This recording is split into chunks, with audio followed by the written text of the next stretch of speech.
Here we go for the final stretch of our day.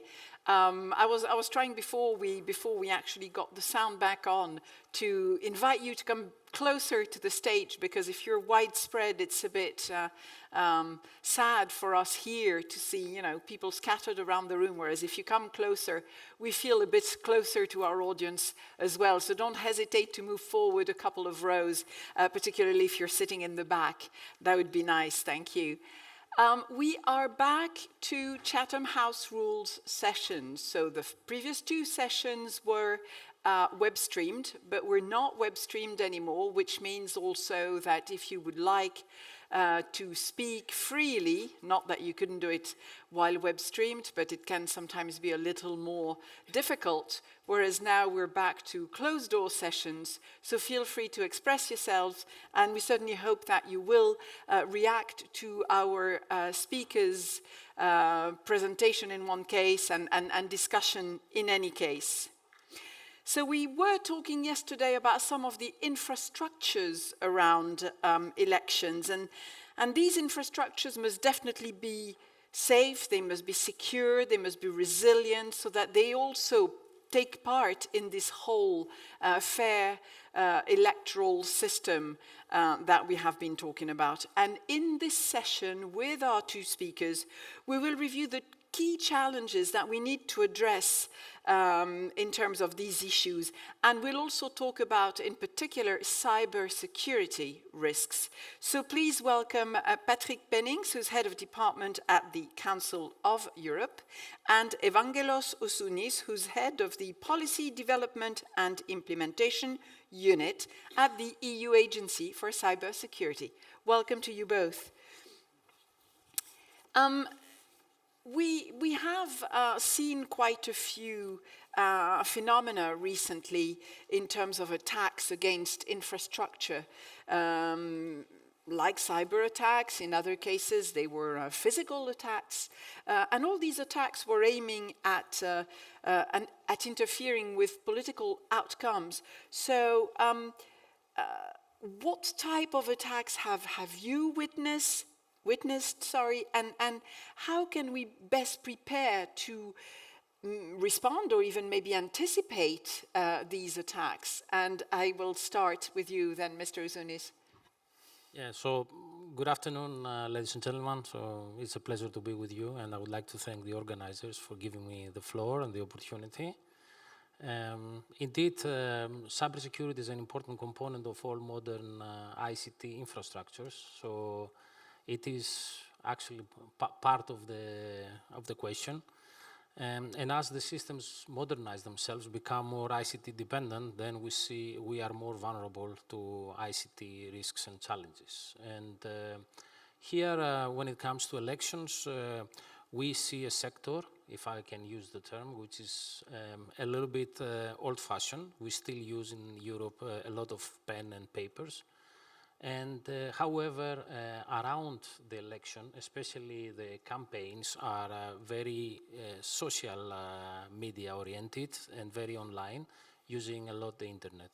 And maybe we can classify the different risks as during this campaign period and during the election days. And during the campaign period, we have seen a lot of let's say, attacks related to disinformation, misinformation, targeted attacks on political parties. We have seen attacks on individual representatives. Definitely, these are things that we see every day, not only in political context, but also in commercial contexts or in social contexts. And during the day on the elections in Europe, we haven't experienced yet major issues. Mostly because we are a little bit old-fashioned, using pen and paper in the majority of the member states. Not in all, but in the majority of the cases. So, and there, still, we can consider ourselves fairly safe, so the integrity of the system remains intact. And, but I will rely on you to confirm that this is a little bit the case as you live at national level. Thank you. Mr. Pennings, I understand you have a presentation for us of some of the examples that you have witnessed within the Council of Europe, some of the feedback that you have received. So if you'd like to grab, a mic and then the clicker there for your presentation. I will try to use both at the same time and read my notes and do everything I can at the same time. Now, first of all, I think your work has already started. That is that if we would simply consider cyber risks as a technical IT-related issue, then we're in the wrong. As we've seen for the past couple of days, it's an whole environment, ecosystem, you could say, that is under construction and that is under threat at the same time. And that starts with issues such as disinformation, misinformation, malinformation. We haven't really discussed this until now, but the malicious use of real information is also an issue. So we have to look at it within this global context. And I think our electoral systems, electoral bureaus are not necessarily, we had some very good examples, for example, from Sweden and so on, but our electoral management systems are not really all equipped. And we had some very honest examples in the past yesterday as well, about how we must construct still that resilience. Now, if I look at what we have seen in terms of interference, more on a technical nature, that is attacks against the confidentiality, integrity, availability of election computers and data. Please also do not consider that this is solely an issue for the electoral boards. This is an issue for all those that are detaining data and information. That goes for political parties, that goes for NGOs, that goes for the whole societal sector that has those data. So it can go about compromising voter database or registration systems which are being hacked, which are being deleted, which are being changed, in which data are being added. It is tampering with voting machines, then we're more talking about manipulation of results at the election day. We're talking about interference with the function of systems on election day itself. For example, distributed denial of service attacks, which already we have witnessed quite a bit during the COVID crisis, where denial of service, for example, in hospital services, critical infrastructure has been used in order to take down electronic systems, and that's quite important. Also, the illegal access to computer to steal, to modify, to disseminate sensitive data. That's when I speak about the malinformation, that is the use of data which are not meant for the global public, but are being stolen and distributed, sometimes globally, and sometimes more specifically, in order to create an environment of uncertainty, but also where sensitive data are being distributed widely. Then also information operations with violations to rules to ensure free, fair, and call it clean elections, data protection rules, rules on political financing, rules on media coverage of election campaigns, and rules on broadcasting and political advertising. There's one little thing I would like to still say about it, because media coverage of election campaigns, we are having difficulties right now in order to ensure that we can cover what is happening in the social media. And it's not only about setting rules about political advertising, because social media can be used in many different ways without necessarily having to be paid for. I will leave it at that to give you a short overview of what the threats are, digital threats are now. And Mr. Zunis, what would you say? I mean, we've just seen several of the risks that are not necessarily technical risks, but I should think that quite a few of those risks, whether technical or cyber or non-technical, are linked. What would, in your view, be the most vulnerable part of these infrastructures? Yeah, so in our opinion, we have seen that the member states are taking very proactive measures, and since the European elections of 2019, there is a growing interest and growing engagement of the different stakeholders to address those risks. Some of the risks that are mentioned before are actually the very critical ones. So affecting the integrity of the information, like, you know, the databases of voters, or, you know, influencing the results, or making some infrastructures not available, let's say, for transmitting results from remote areas. It can be also underlying infrastructures, like, for example, telecom infrastructures that became not available, or energy infrastructures that are actually making these systems not functional. So it can be several parameters that will affect, you know, the processing of the votes and the results. So these are some of the issues that we have seen. But I have to say that I see more and more member states being more committed, understanding better the issues. Since 2019, there are significant efforts. There is the cooperation network that is created to address these matters. We have seen also the resiliency board created, you know, to deal with these matters as well. So, and the NIS cooperation group, where it's our constituency has created a work stream that works on these matters. And we have developed a compendium of good practices that member states can use to protect themselves. I will stop here because I have a couple of other things to say on this matter. Okay, Mr. Pennings, would you agree with the feeling about the most sensitive parts of infrastructures? Obviously, but as I said before, I think it's really important to look at the whole ecosystem. Yeah. And what we have seen, especially very recently, is the whole development of generative AI, which allows for the spread, and I call it fast, far and furious.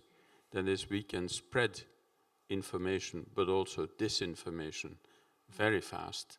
And usually, once the harm is done, once the disinformation has been released, look at the recent Slovak, and I don't know if there's anyone from Slovakia in the room, but where a deep fake voiceover is being used in order to spread disinformation about one of the campaign candidates, basically.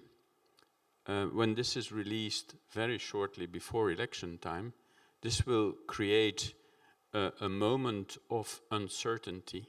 And even if that is being handled and fact-checked and countered, we also know that once the bird is out of the box, it is difficult, or the ghost is out of the box, it's very difficult to get it back in there. So this rapid development of generative AI tools, voice cloning, audio deepfakes, the lack of robust networks of fact-checkers, we've had an example of fact-checkers earlier today, but the multitude of possible actors of spreading this information outweighs very strongly the number of possible fact-checkers and the possible reaction that we can provide for that. Cybersecurity of election depends on the security of the overall environment, and it reflects interactions on the chain of actors, which I mentioned before, in the whole electoral process. So we need to really engage with all the actors, and it was very good to have representative of the major social media here as well, for the simple reason that we need to be able to cooperate directly without major elaborate processes in order to do so. So an excessive focus on solely the infrastructure and the database run by the central election commissions is not sufficient. That may be even counterproductive. So we really need to look at all the actors, and therefore you need, I think, create a task force way before the elections in order to involve all those actors, have practical experiences of how to counter possible attacks when they occur, and also how to mitigate those attacks and how to ensure that when something is going wrong, that we know how to handle the new situation. Plan B, as they say. So information security and cyber resilience need to be extended to actors such as the judiciary, law enforcement, political parties, media, observers. I think it's also really important that we deal with prosecutors, for example. Very often what we see is that with cyber attacks, there's very little prosecution in the end. So I think it's really important that we, in our cooperation with law enforcement, with the judiciary, take those attacks very seriously and prosecute whenever that is possible. Thank you. To pick up on what Mr. Pennings was saying, Mr. Uzunis, you talked about a few minutes ago some of the initiatives that have been put in place. So we just heard a similar approach in the sense that it seems collaboration is really essential, and it cannot only be between authorities and cybersecurity. It needs to be very broad. I mean, it probably should involve civil society, citizens' representatives, the judicial system, why not? So is that the best approach, and how can that be implemented? Yeah, so indeed, we need to have appropriate representation of all the relevant stakeholders, and definitely the National Cybersecurity Authority has to be involved, including the CSIRT, the National CSIRT, which deals usually with cybersecurity matters. This is something that we have identified since 2019, because in some countries that was not the practice or the case.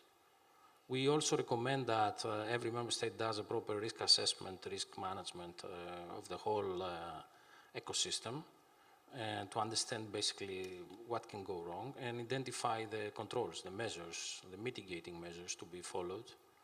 So there should be some protocol, some standard operating procedures. In that respect, we also recommend the member states to do some exercising, because, you know, when the problem arises, usually the players are not ready to deal with this. For that reason, in 2019, we did such an exercise at EU level, and we have recommended member states to do something similar at national level, so that all the players know their roles, their responsibilities, they know what to do when things go wrong. We recommend as well to open a little bit, you know, the platform of the information sharing to the private sector, contractors which are offering services. In almost all countries, there are private companies offering, you know, the underlying ICT infrastructure, including communication networks, and these players have to be involved in the process. Mm-hmm. This, at least with regards to the IT functioning of the systems. Of course, when it comes to social media, misinformation, disinformation, fake news, there we have to be more alerted, because there the risk is much higher. The control that we have and the influence that we have is very, very limited. At EU level as well, we have to learn, and here we have to mention three important developments. In 2019, the European Cooperation Network on Elections is created. And we see steep progress and interesting discussions on these matters. And I have followed the discussions today, and a lot of participants praised the good work of this network. Also, the joint mechanism for electoral resilience is created. That is a mechanism for sharing good practices, identifying issues. This is also created in 2019. And we have the NIS Cooperation Group workstream that deals with the elections, and we have created at that time the compendium for the good practices. And we have reactivated this work stream nowadays under the chairmanship of Romania, actually, which I would like to thank. And all the member states are behind this endeavor to, for example, organize another exercise simulating important threats and how they can be mitigated at the youth level, and also updating the compendium of good practices we have developed in 2019, for example, in the form of a checklist or something more practical. So definitely more cooperation of all the players is necessary, and information sharing, not only at regional and national level, but I would say even at the EU level, because this is the most important, characteristic of our society. Democracy scores higher than any other quality that we have in our society. So we have to spend appropriately, to make sure that it is properly secure and safe. Mr. Pennings, maybe you want to pick up quickly on some of the cooperation measures that have been mentioned, and then we'll turn to some of our colleagues. Yes, absolutely. A conference like this one, and especially also with the network of electoral bodies, I think is incredibly important to share experiences, to hear what you are putting into place. I think that's where you learn from the others. But what we've been doing, for example, with our cybercrime committee, we have specific programs to build up cyber resilience, basically. And we try to do that also on elections. And we've been doing that for countries like Georgia rather recently. And sometimes I feel that we're more providing, but then the Council of Europe is broader with the 46 member states. But we try to contribute more directly to the electoral setup in third countries for the European Union, which are member states of the Council of Europe, but for which we have a certain funding to be able to run practical workshops.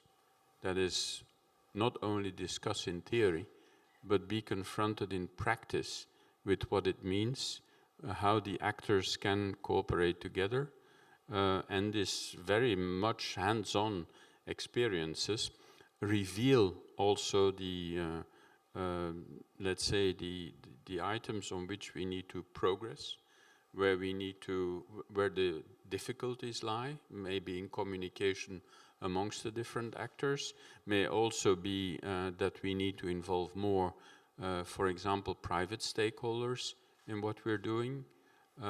So in order to create that cooperation, not only amongst electoral bodies, but also with other actors within the society, including civil society, and to build hands-on experiences, workshops where practical cases are being considered, where you discover in each of the countries where the weaknesses are and how you can respond to them. Mr. Uzunis, just a quick remark, because then I'd like to give the floor to our country representatives. Yeah, in addition to what Patrick said very nicely, I want to say the importance of the awareness raising and educating the citizens about what constitutes possibly a fake news. This is a topic that has not been properly, communicated. The citizens don't know how to differentiate themselves. And we have seen this during the pandemic, that people, lost their orientation. In my opinion, we have to start thinking about what constitutes a proper election campaign, and people protect themselves from all these kinds of crazy messages going around. Thank you. Yes, indeed. Very quickly. Yes, very, very quickly. Because we've been speaking over the past 2 days quite a lot about the younger generation. All very fine, very important. I've been working with youth for a very long time. But let us not forget our senior citizens. Let's make sure that we've been speaking about the digital generation, and soon we will be speaking about the immersive generation as soon as the metaverse becomes further spread. But let's not forget the analog generation. I think also the COVID crisis has clearly revealed the vulnerability of that population and how, let's say, manipulation is also oriented quite strongly towards that generation. We're, of course, having, and it's good to expand to even younger populations in terms of the electoral processes. But now, for example, at the Council of Europe, we've been working on the seniors' capability to commit electronically.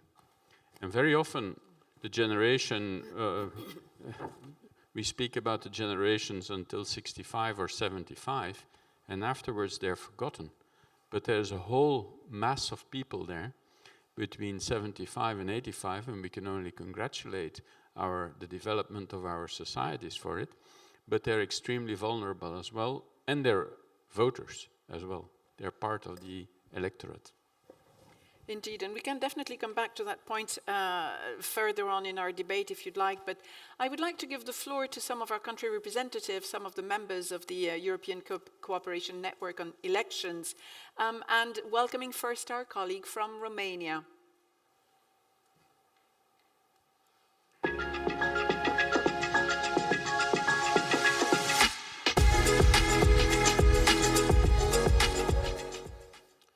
Thank you for this opportunity, and I would also like to congratulate all the speakers of the event. They've done a wonderful job in sharing their challenges and their good practices with us.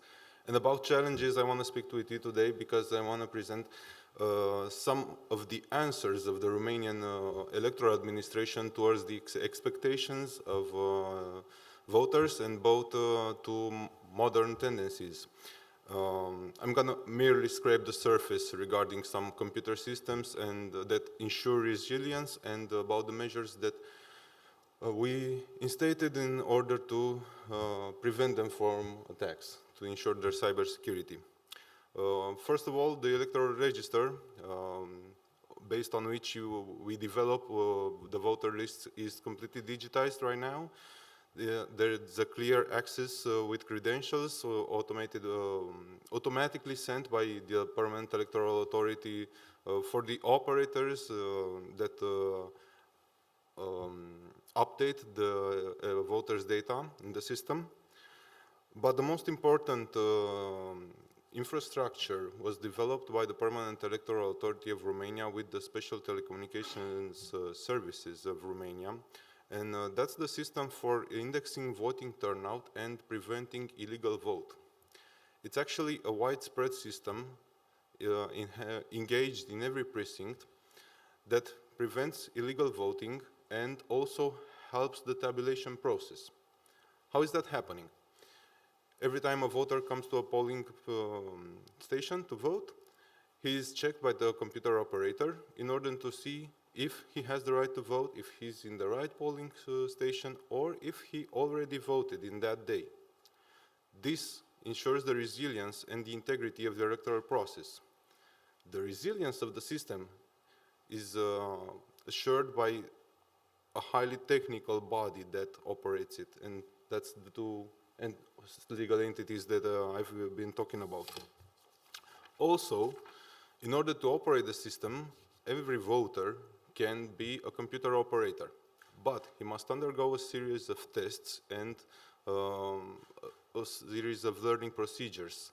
Also, his activity is monitored within the system by the Special Telecommunication Service, and if he fails to do some tasks or he wrongly operates the system, they immediately intervene to help him do his job better.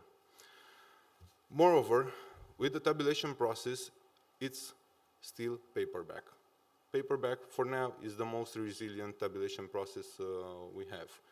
But in order to enhance the security and the integrity of the tabulation process, this system also generates proofs along the way that the paper wasn't modified, wasn't altered, wasn't changed.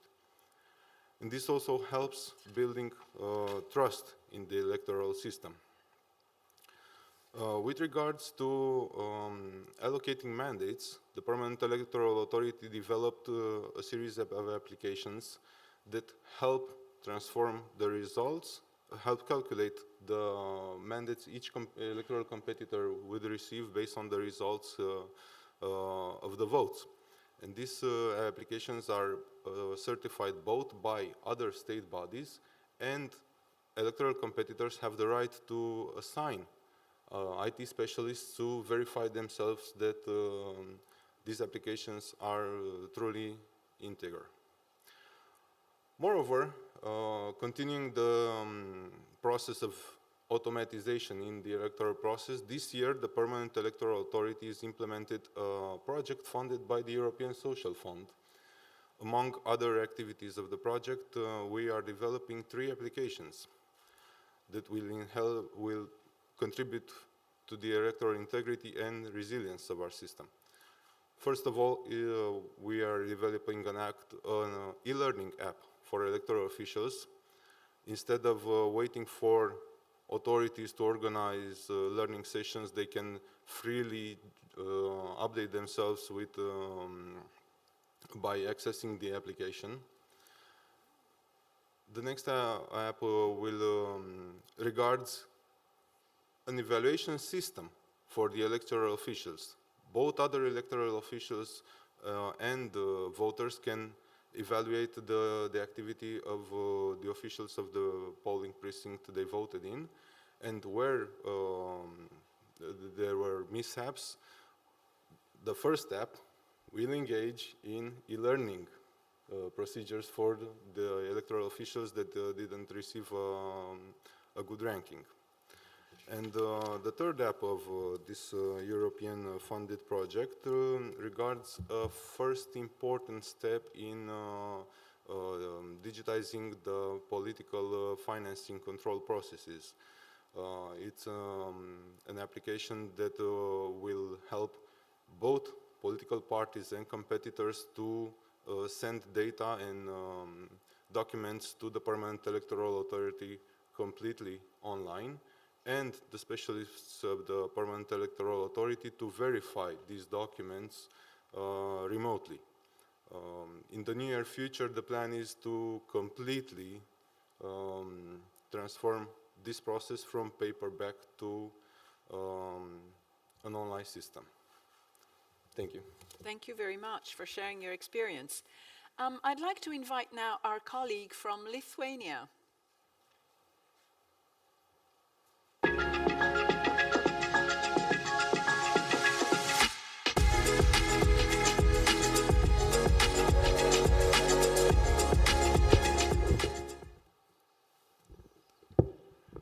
Good afternoon, everyone, dear panelists, dear participants. My name is Rokas Stabingis, and I work for Lithuanian election authorities, the Central Electoral Commission.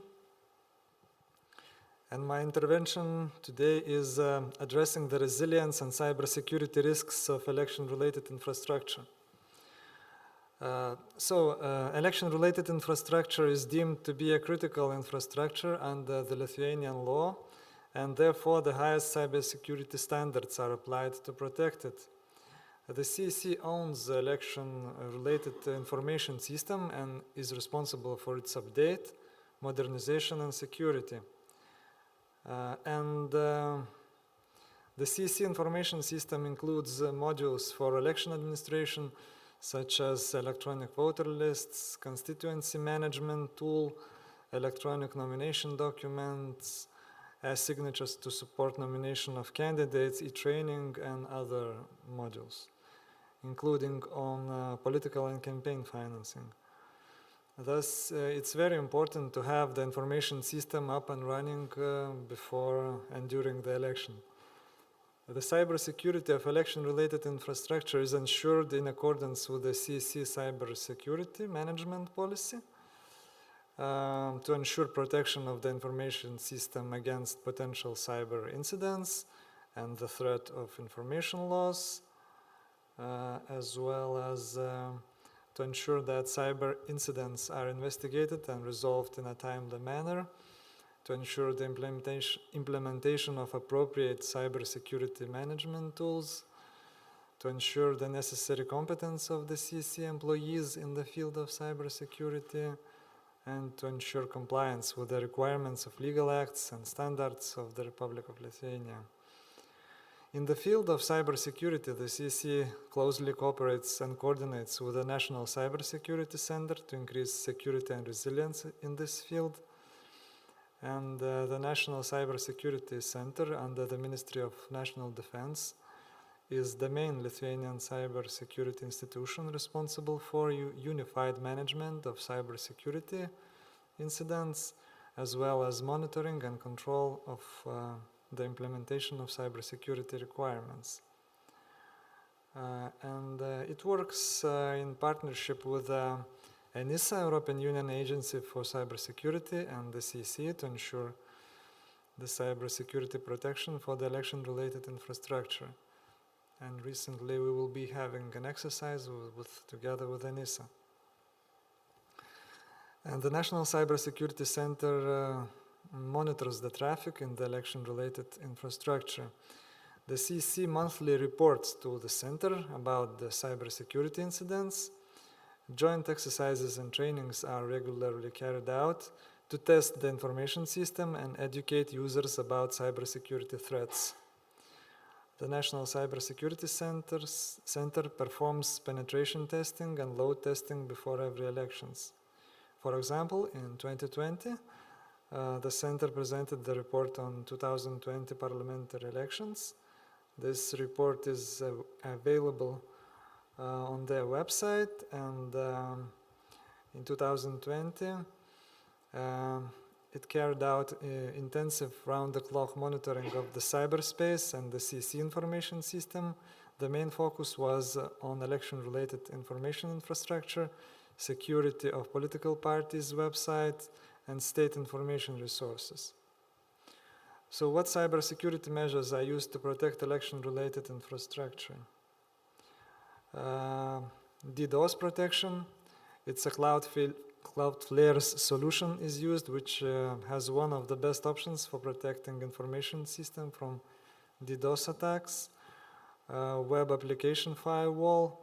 It helps to protect web application by filtering and monitoring HTTP traffic between a web application and the internet. Also, intrusion detection system. The rules are described according to which alerts are being sent to the system administrators when attempts to perform unauthorized actions are detected. Secure encrypted channels. The information system administrators of both service stations and applications connect via encrypted channels when it is necessary to install functionality, software, cybersecurity updates. Journal entries. All logins to the information system are registered, as well as actions and changes that were done in the information system. Annual or contingency testing of security vulnerabilities and loads are performed. After the report, the measures are taken to improve security of the information system. And in addition, there are some measures to prevent security breaches, such as incident register. Information on past incidents is being registered in the register. Cybersecurity training for employees. Cybersecurity policy and documents are reviewed annually. Compliance of the information system to the electronic information security requirements and risk assessments. To conclude, the above-mentioned cybersecurity measures are very important, ensuring resilience and preventing cybersecurity threats. But as we all know, there is never a 100% guarantee that an information system is safe. And the weakest link is obviously not the system, probably, but our people who are using it. And so we believe that training and awareness raising should be our top priority, as well as cybersecurity measures. Thank you very much. Thank you. I'd like now to give the floor to our colleague from Croatia.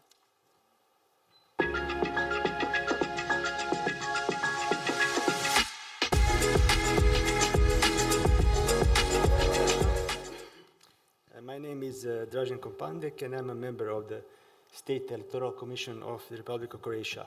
So as we were asked by our host to participate in this session, I will briefly explain aspects related to the IT security during the implementation of elections in Croatia. In this matter, few state bodies are involved. First of all is the State Electoral Commission of SEC. So SEC is the independent state body that conducts elections in Croatia. Being a rather small authority with up to 30 employees, it outsources the provision of IT services to a publicly owned company called APIS IT. In matters regarding IT security in conducting elections, SEC additionally engages and cooperates with the Information System Security Bureau of the Republic of Croatia, or ISSB, and the Security and Intelligence Agency of the Republic of Croatia. I will refer here individually to the cooperation with each of them. So our IT service provider, APIS IT, is a public company that provides strategic, professional, and implementation services to the public sector of Croatia in the planning, development, support, and maintenance of business information systems. The company itself has a rich experience in this field because it was established in the mid-60s of the last century.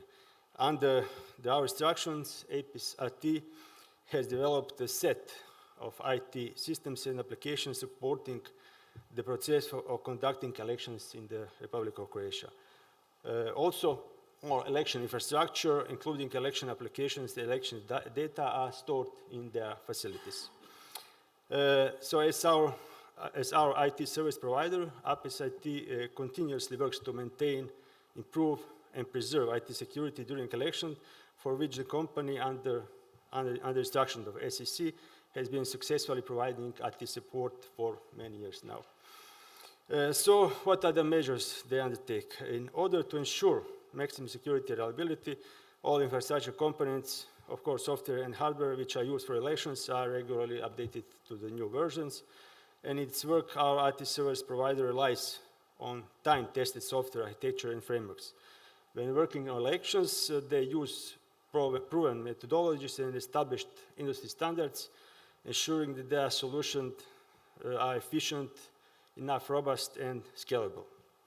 It regularly performs a scan of the infrastructure in order to search for possible new system vulnerabilities, and irregularities are corrected if necessary. So that was a general overview of their work. Regarding the more detailed measures of security and protection of IT systems during elections, I will just some as follows, so you can have pictures of our efforts in these matters. So during the development of the application system, verified and secure software development frameworks have been used. Application development is performed on verified computers with installed antivirus protection, of course, and security patches and bug fixes are regularly installed on all computers. Security testing is carried out by an internal independent team, and the test results are presented to the project manager and the chief development engineer, who, based on the results, make security patches. Company manages risk in accordance with the requirements of ISO norm 27001. Risk management in the optional risk assessment system is carried out in the early phase of the project, and information security issues addressed from the beginning of the project. The incident management process includes all incidents that affect or may affect the work of users, and all incidents that affect or may affect information security, and an escalation procedure in case of major incidents is also defined. Access to the election system is provided only to authorized users with username and password, of course, and according to their authorizations. In addition to above, the time when it's possible to access to the system is defined, which prevents access to a particular system at the time that no actions are expected in it. Systematically, immediately after the election results are entered at a particular registration location, the data is stored in the central storage, and all data is backed up at another physical separate location in case the data at the original location is damaged or compromised. It is not possible to change the verified data of the election results entered in the information system either through the application or directly in the database without special authorization. The biggest security risk in the whole process actually is DDoS, Distributed Denial Service of Attack, and for the purpose of the election, a DDoS attack protection service is additionally agreed with the internet provider, thereby minimizing the risk of such an attack.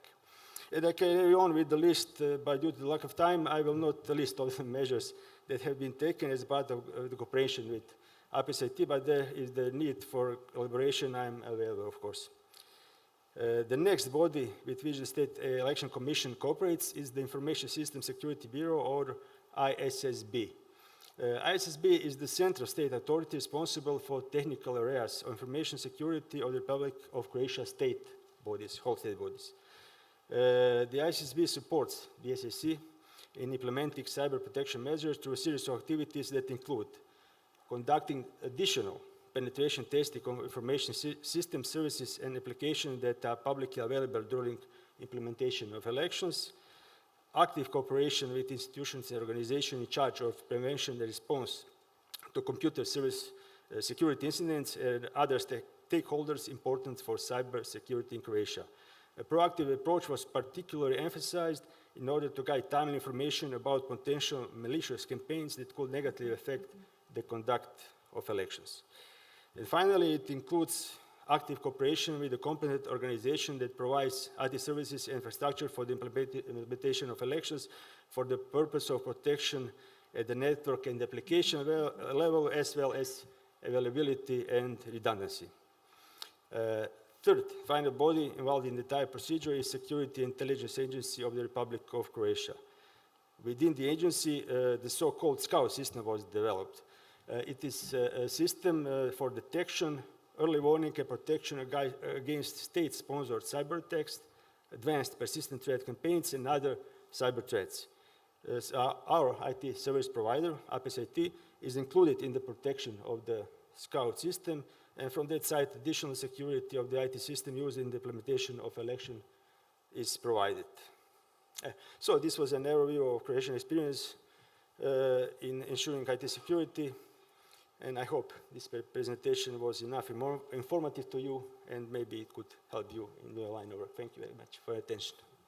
Thank you very much. So thanks all three of you for sharing your own measures and experience and the cooperation processes that you put in place.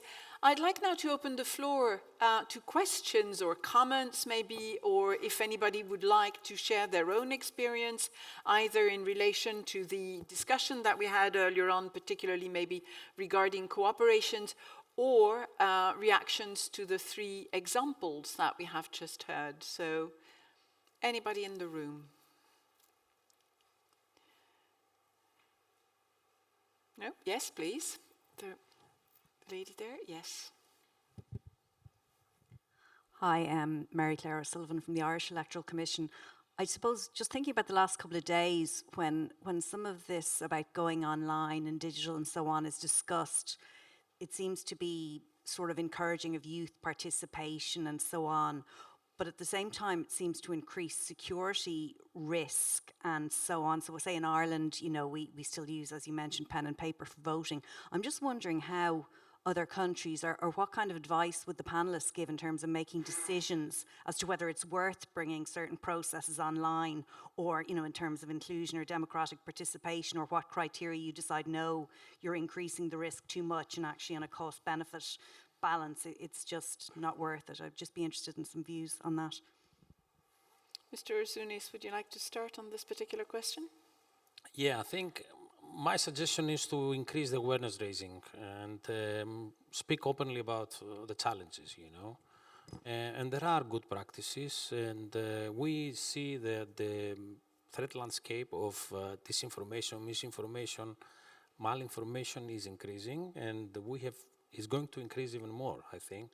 So by raising the awareness, by identifying some particular good practices, what can constitute a fake news, and how to engage, you know, the young people, you know, in the process, and give them some, you know, basic rules to judge themselves if what they receive is correct or not, goes in the right direction. And also the political parties have to speak up and take ownership of this and say to their constituencies that this is, in my opinion, the most imminent risk that we are going to face during the elections, most probably. An influence campaign.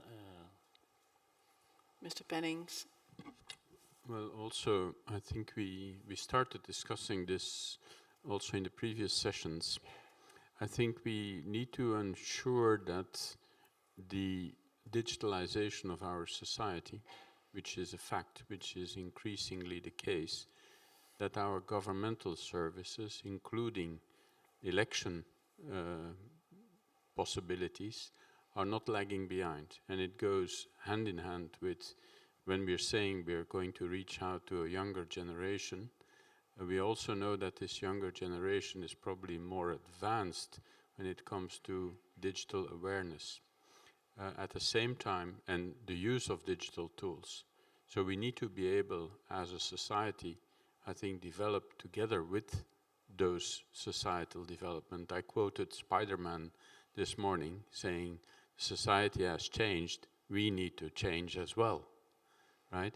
So, but that involves, on the one side, awareness raising about the risks that are involved in this. It's media literacy, there was a lot of emphasis on that. Digital literacy. Those are the things that we need to develop. It's a whole, as I mentioned before, a whole ecosystem that we need to be able to develop in our societies that comes with awareness raising, that comes with digital education, that comes with awareness raising, and that comes also with the use and secure those digital tools that we can dispose of. I think we cannot further lag behind. We speak often on a digital, about a digital gap between certain parts of society. We cannot create a digital gap between generations and the use, administrative and societal use of digital tools and the population that we have to serve. So they has to go hand in hand, I believe. Would maybe somebody from another country like to respond to our colleague from Ireland, share their own experience? Yes, please. Yes. Thank you. If it's possible to share our inspiration in Portugal. In 2019, we have a pilot, an in-person electronic voting in one district. From them, we, after that, we analyzed and we learned some important lessons and we put it on paper. And one of the first acts after the election is to propose to the government to create a group, an operational group to analyze in electronic vote, in person or online voting. This multidimensional group with the cybersecurity teams, with the police team, with the internal affairs ministry and the external affairs ministry concludes that we don't, even if that's not the path we want to go, the electronic voting, in person or online voting, but we managed to build a framework and deliver to the Parliament the basis and the foundation if we want to go on that path. And I think it's a way. If we don't create a think tank, if we don't think about a problem, one of these days the political take this option and the organization who have the responsibility to react, they have to react in a short time. And then better think it, put it and think if this is the way, the correct way, if there is a risk, what kind of risks and what kind of necessary mitigation the risk we have identified in this think tank. And that's the way we implement it. It stopped, but I hope in 2025 we start again and think if there is a new approach to bring internet voting in person or online to the voters. Thank you very much. Would one of you like to react maybe to the example from Portugal? Do we have another question from the room then? Yes, please. Thank you. I actually have two questions. First is, we learned here that Sweden founded Psychological Defense Agency. It's a government agency, and it conducts operations in the detecting misinformation and informations. I would like to ask our experts here, what do they think? Is that a good solutions? Is it a good example for other member states, or maybe even for European Union, that such an agency could be established on the level of the European Union? Please. So definitely the risk is here, and we have to be aware of it. And we ask ourselves, what is the right way of doing it, of managing it. I think at the EU level, a lot of things are happening with regards to this. But there are some very fine lines, what to do with the media, with the news, when to intervene, when to not to intervene. So that technologically speaking, there are ways to maybe get alerts whether a news bulletin item is, let's say, not validated or not.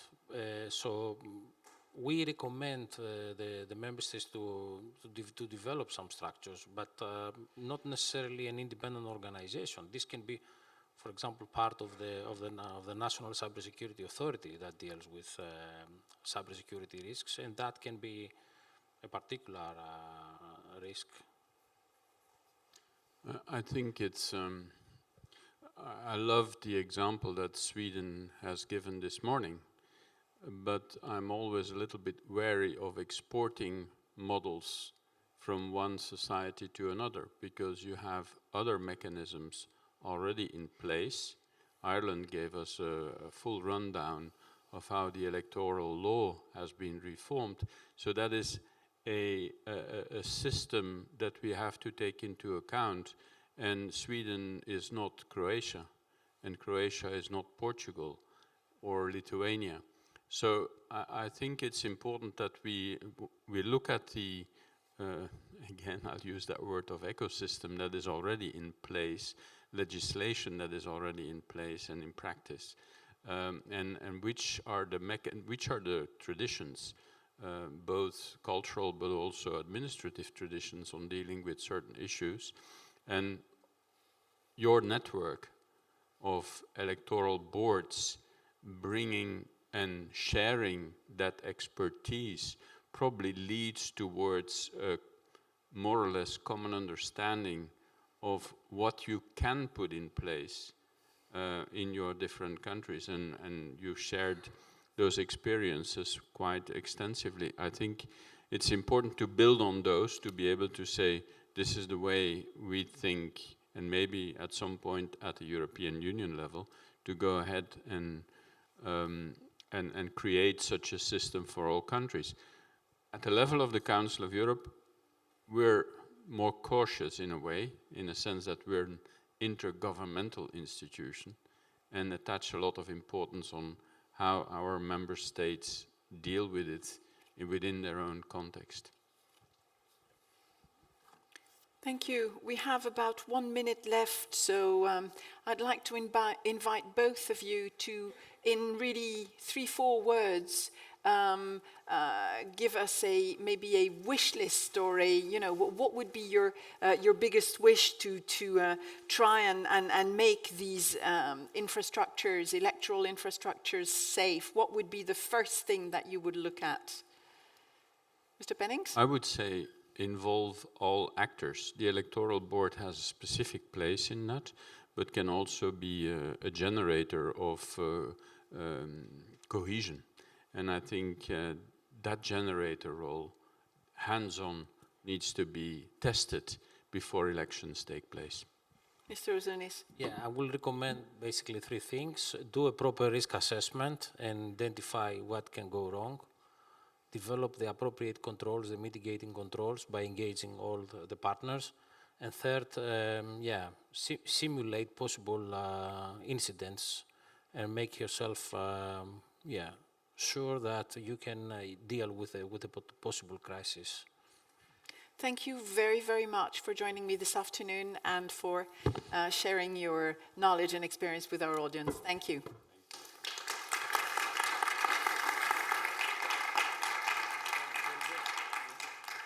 Now, ladies and gentlemen, we're going to open our final panel for this afternoon. And we have been using since yesterday a caption, if I can put it like that, Road to EP 2024. We use that caption as our Wi-Fi code, but we're going to be using the same caption as a hashtag between now and the elections at the beginning of June, and to try and encourage engagement, the engagement of citizens, the engagement of civil society, and all the stakeholders that we have been talking about, is going to be very important that that hashtag is promoted and what goes with it, not just the Road to EP 2024. So we will need effective communications. And we need to target that communication in particular at the first-time voters. We've been talking a lot about young people. We've been talking about the younger voters. They're going to need to understand what they're going to vote for. And to discuss the communications activities put in place by the EU institutions in that context, I'd like to welcome our next speakers. So joining us now, we have Antonella Valmorbida, who is the Secretary General of the European Association for Local Democracy. Good afternoon. Jaume Dos Guiu, who is the Director General for Communications at the European Parliament, and he's also the spokesperson of the Parliament. I don't see Jaume, though. Maybe I'm sure he'll join us in a minute. And Ken Godfrey, who's the Executive Director of the European Partnership for Democracy. I'll hand over moderation to Giles Goodall, who is the Head of Unit for Interinstitutional Relations and Communication at the Director General for Justice and Consumers. So welcome to you all, and over to you.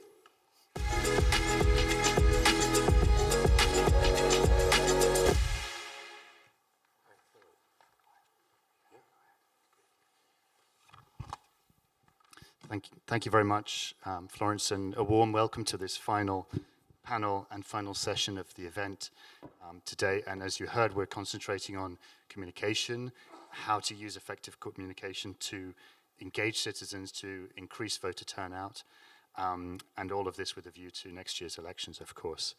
And as you've heard, I mean, we have high expectations for these elections, both from citizens, from EU institutions, I would say as well, both in terms of the role of the EU and what we can deliver for people in Europe, but also how these elections will go.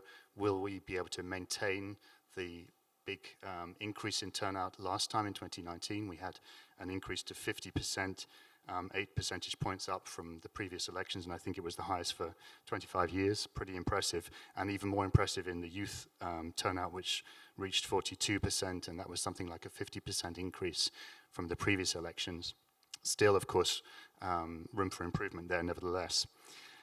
While we prepare for the elections, of course, we want to take into account this level of engagement and whether we can maintain this or, as I say, even exceed it perhaps. And from the Commission side, we've been working hard on these issues in terms of engagement through the new push for European democracy. For example, we've been organizing a lot of citizens panels to involve EU citizens directly in policy making. Of course, also the Conference on Future of Europe. And the EU in general has been taking bold action on lots of the issues which we see as priorities for citizens, whether that's the pandemic, Ukraine, terrorism, energy, these kinds of areas.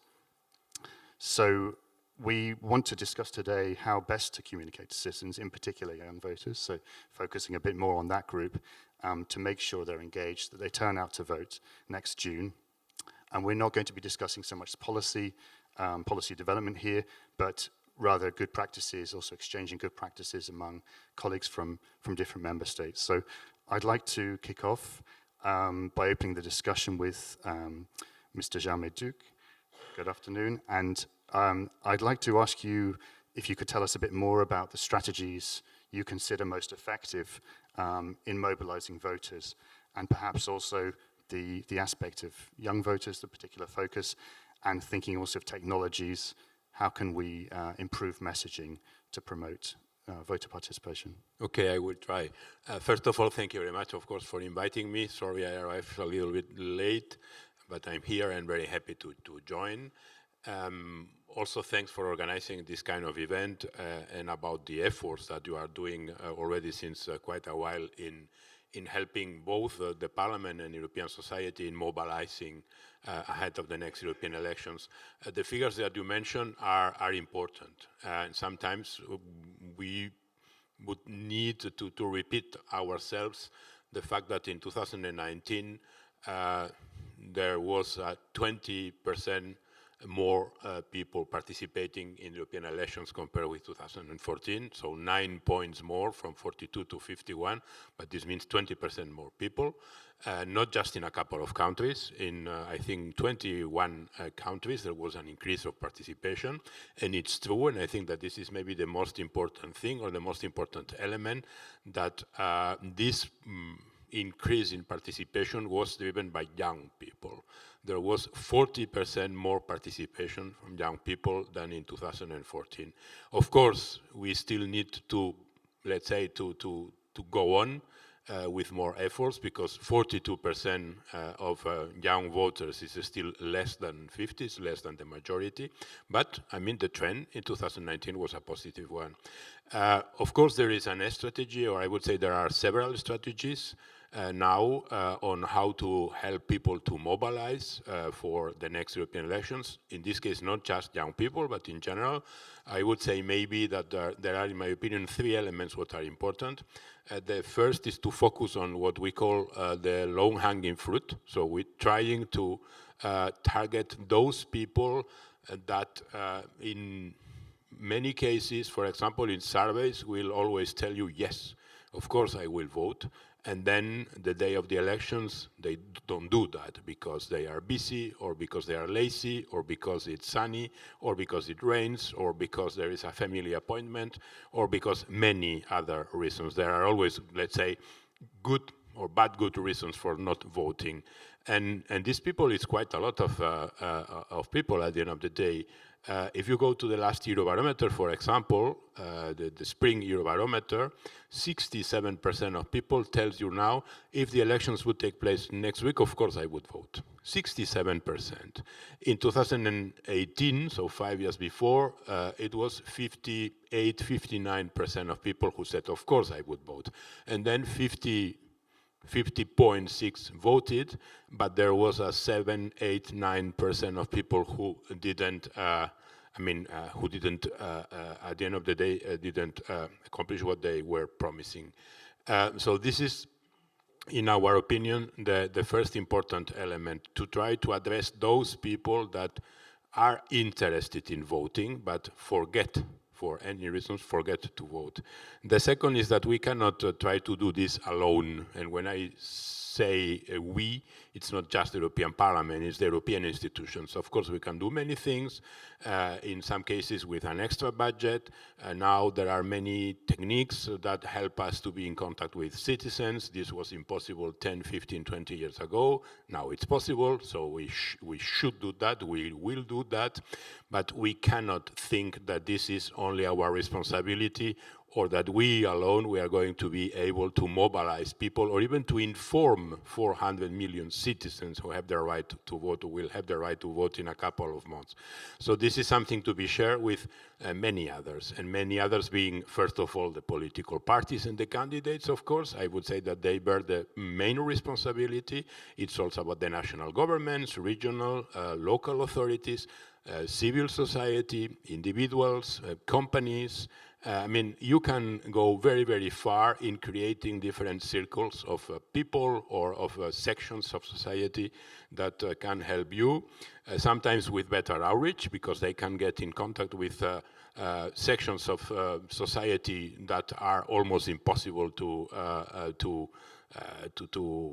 connect from an institution. An institution, it's always a kind of cold character in some way.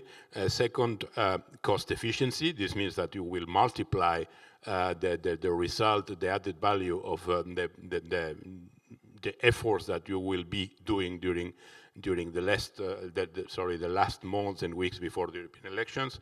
And then it's also about credibility. And now with social media and with the new ways of communicating, you can feel that there are more and more citizens, and this applies mainly to young people, who prefer to be informed or to be disinformed, or to be mobilized or not by their equals, by other young people, by people studying with them, by co-workers, sometimes by families, but not by the institutions, and sometimes not even by the political parties. So this is also an element which is important in this strategy.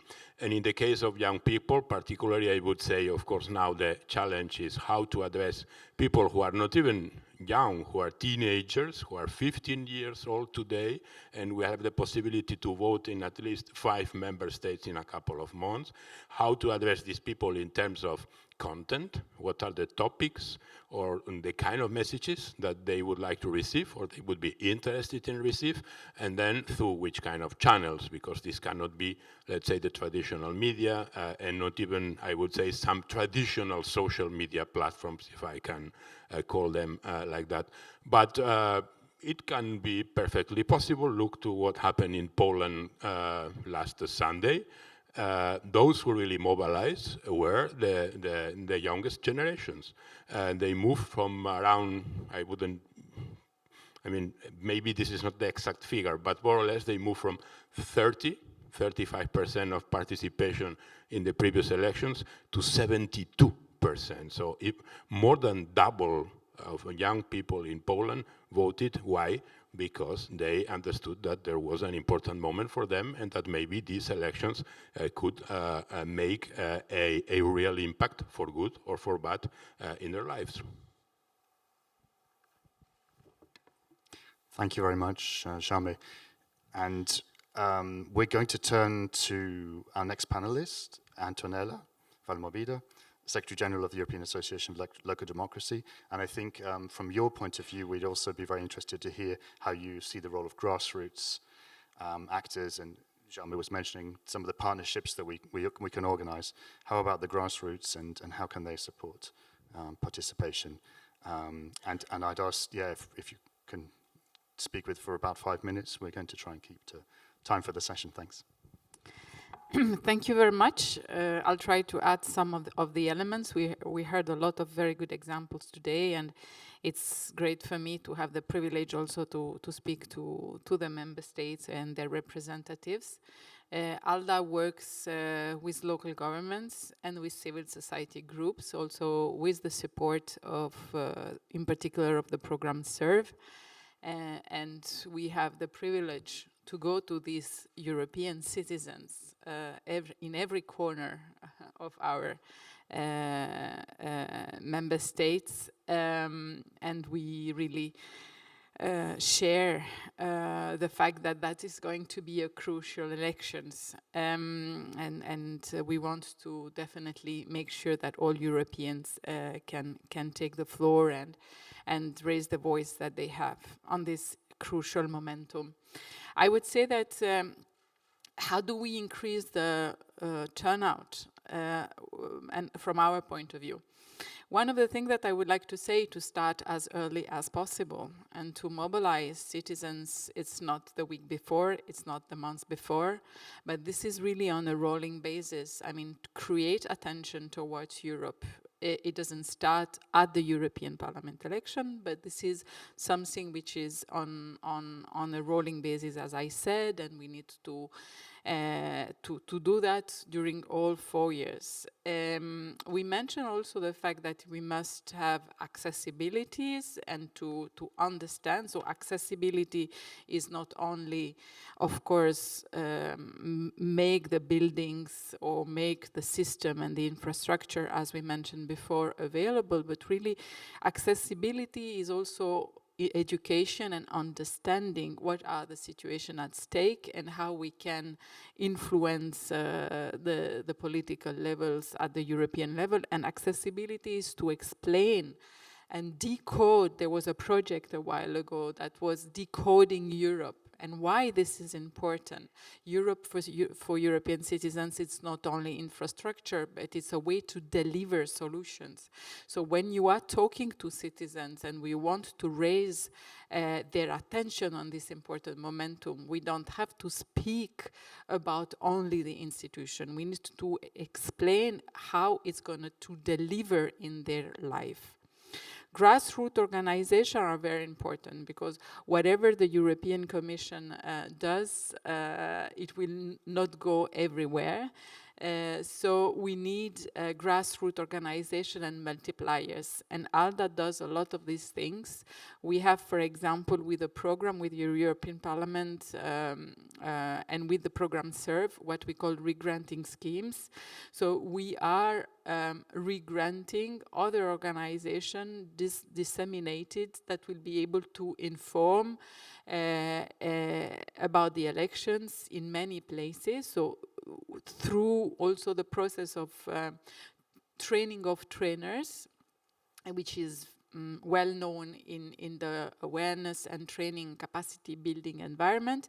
But with the European Parliament, we are, with the funding of the European Parliament, we are implementing the capacity building, especially in the countries which have a low turnout.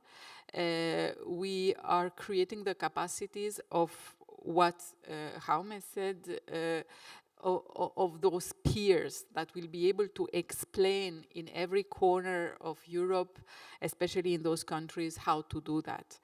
And what are at stakes and how to vote and why it is important. So to create these sort of circles of organizations that can reach far beyond. The other element is also to focus on provincial and rural areas.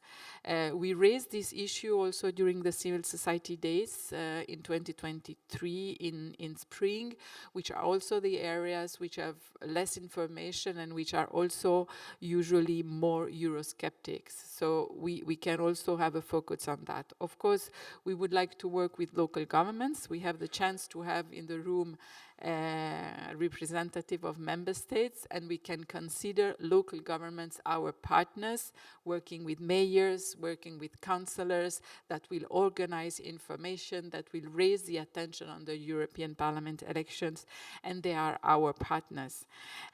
We can also work with schools and universities. ALDA does a lot of these things. We go in schools and we share with the European movements this kind of presence. And in a minute, you reach 600 students in a minute, I mean, in 1 hour. Those are fantastic voters, and they will talk about that, and you can use the schools for that.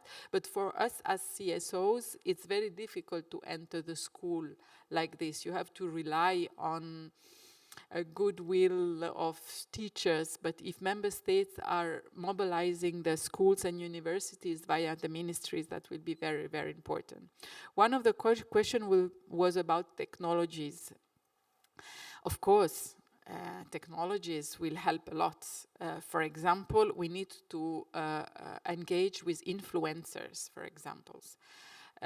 Not only young people, but nowadays, I would say that most of us, even sitting in these rooms, we are influenced by influencers, by different modalities. We are not on TikTok looking at the audience, but we are on many others social. So we need to work with influencer.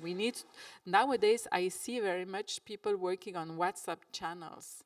So even local governments, even ministries are using WhatsApp channels. We can also use, ALDA is working in local governments where they have digital hubs. So municipalities which are training analog, we mentioned communities which needs to be trained on technologies, and we can use these places for dissemination. I think that we can also think about big events. For example, to speak about the European Parliament elections cannot only be in a place which is very boring, where you have someone explaining to you how the European Parliament works. I mean, these kind of things, we like it because we are sitting in this room. But most of the people don't like this political, institutional, political sciences dimension.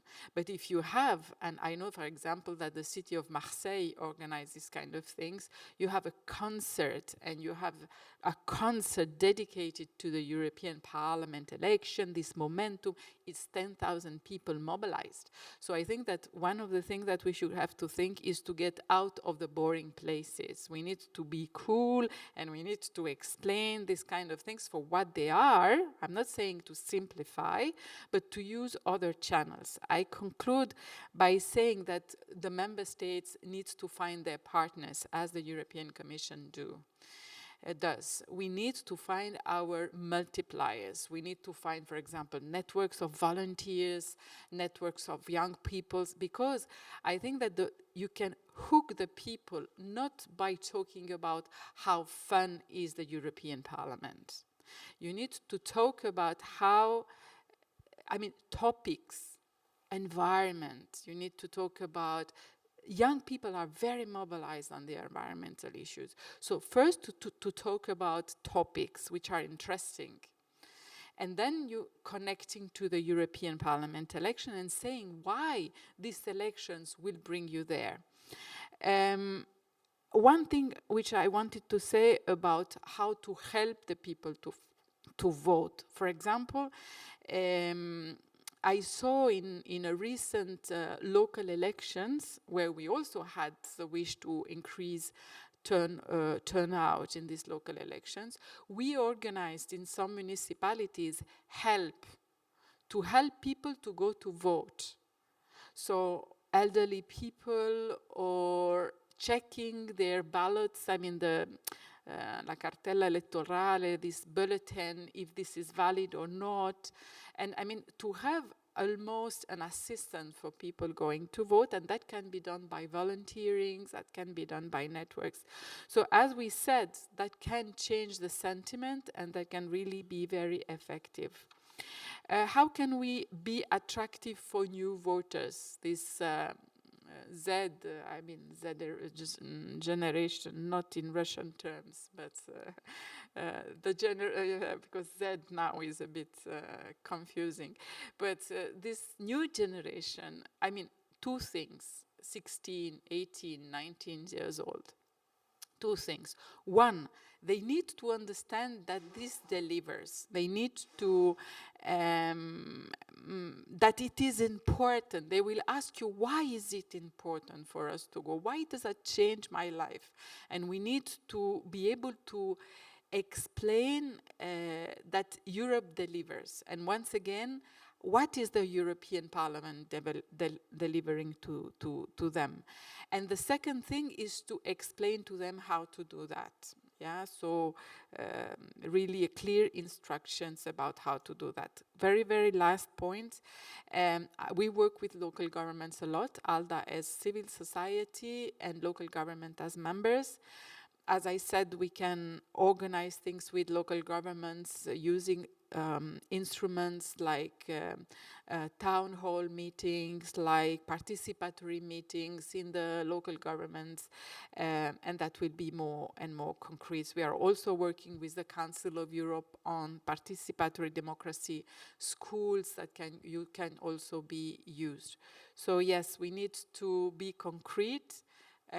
Use our multipliers, grassroots multipliers, go in places which are not reached by the usual instruments. We are fine with that. We know that they are going to vote. We need to look for those who are not going to vote. Thank you. Thank you very much, Antonella, for these insights and these good examples, a lot of examples there to think about and food for thought. I'm going to turn now to our third panelist, Ken Godfrey, Executive Director of the European Partnership for Democracy. And I'm just going to throw another question into the mix as well about engaging citizens between elections as well, because we're concentrating on elections here, but there's, in a way, a sort of permanent work to be done there as well. Yes, very true. Thanks very much, Charles. Very happy to be here. I'm also share my disappointment that I don't have the intro music, the cool intro music of the member states sitting here. So I think, with regards to turnout, I'd say there's one thing. We're talking about it, and I think realistically we're talking about it correctly as a non-political issue. We want higher turnout. But you have to remember, from political parties' perspective, it's deeply political. It's deeply political also because of polarization in our societies. So if you look at the statistics, those who are more engaged or have more extreme views on European integration are more likely, for example, to vote in the European Parliament elections, whichever side they are on European integration. At the same time, because we think that voters have already got their mind set on who they're going to vote for, the tendency, and one would say that this is very present in some societies and less in others, is to assume that certain groups will vote in a certain way, and therefore we want them to vote more or we want them to vote less. And in the Polish elections, there are examples of that just very recently. The PIS, they had this sort of bonus for certain regional municipalities in terms of their participation. It increased, as far as the statistics that I've seen, the vote in those areas by 23%, significant increase in turnout. And there are also examples of ways that political parties have sought to, and not just in Europe, around the world, sought to take advantage of votes from abroad, limit them or increase them with regards to their political objectives.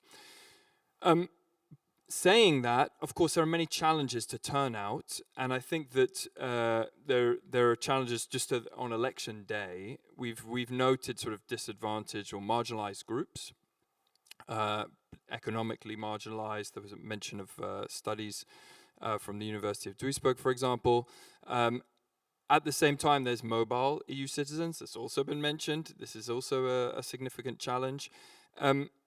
I'd also say that, and I think this was mentioned as well, but trust in the independence of electoral commissions, or the trust in the election itself, is significant. So I think it was the Swedish representative that mentioned, with regards to security, that this can have longer term impacts for the turnout in elections, or the trust that citizens place in the process of elections. And finally, I'd say also on the side of challenges, that I do think within Europe, so my organization, we also work around the world, that the observation of elections is really lagging within the European Union. Domestic observation, etc., etc. This is important in order to improve, to recognize the sort of limitations that you have with regards to voting or fairness of the process. That needs to also be improved, and we should be open to criticism for that to be improved. And I think one of the ways to do that is the exchange in ECNE. So it's great that ECNE exists. It's wonderful that all the member states are here and able to discuss certain things, challenges that you all have, learn from each other. And I think that it would benefit additionally, and I know that you have had presentations from people to come in and say, okay, here are some other practices, things that are interesting with regards to participation. How to mobilize? So definitely in between. It's not just about voting on the day. It is about political awareness in general. And there we've spoken a bit about first-time voters. So I would salute the initiatives to reduce the voting age to 16. We know that voting is a habit. This is a sort of cliche that everyone goes on about, but it is true. Voting is a habit. If people vote at a young age, they're likely to vote again. And what interests political parties is that the first time that they vote, they're likely to vote the same way for a significant amount of time. So this is something as well that that gets political parties excited about younger people voting. What I would say as well is that, I think Antonella mentioned it, there are new techniques too that are linked to voting, getting people out to vote. Influencers, TikTok, whatever, X, etc., that are used, and the Commission has done, and they're discussed at the moment. We heard yesterday also about political advertising, that this transparency of what happens online is really important. It's really important with regards to the integrity of our elections. And also, it's also important with regards to the turnout in our elections because of the way that political parties are using turnout for political objectives. We also mentioned themes, so specific themes, mobilizing voters on specific themes. But the thing I'd like to end on is that we tend to think about elections with regards to voters. I think that there's also a case on the sort of supply side. It's also about candidates. It's also about having good candidates. You've got to have people that voters relate to. And having good candidates is significant with regards to turnout. If you have you look at Obama, for example, in the United States, there's a massive increase in number of young voters during his first election. So in that sense, I think that good candidates is a significant issue, and that's not a concern for many of you here, but it is a concern in general for our democracies. And there are many organizations, some of our members, for example, that work with political parties, sort of non-partisan way, to increase the skills messaging of politicians in order for them to get people out to vote. Thanks. Thanks a lot, Ken, and thanks to all our panelists for these insights. We're going to throw the floor open now, and I think we are going to have a colleague from Portugal, coming up to make an intervention. And of course, we'll also then open the floor to other colleagues shortly after our Portuguese colleagues speaks.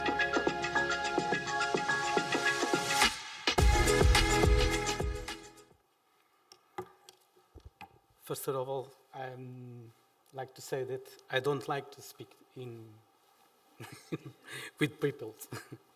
And every technique they say to apply don't result, believe me. Good afternoon. Firstly, I'd like to congratulate you to the organization of this meeting. And it was 2 excellent days with a lot of knowledge exchange.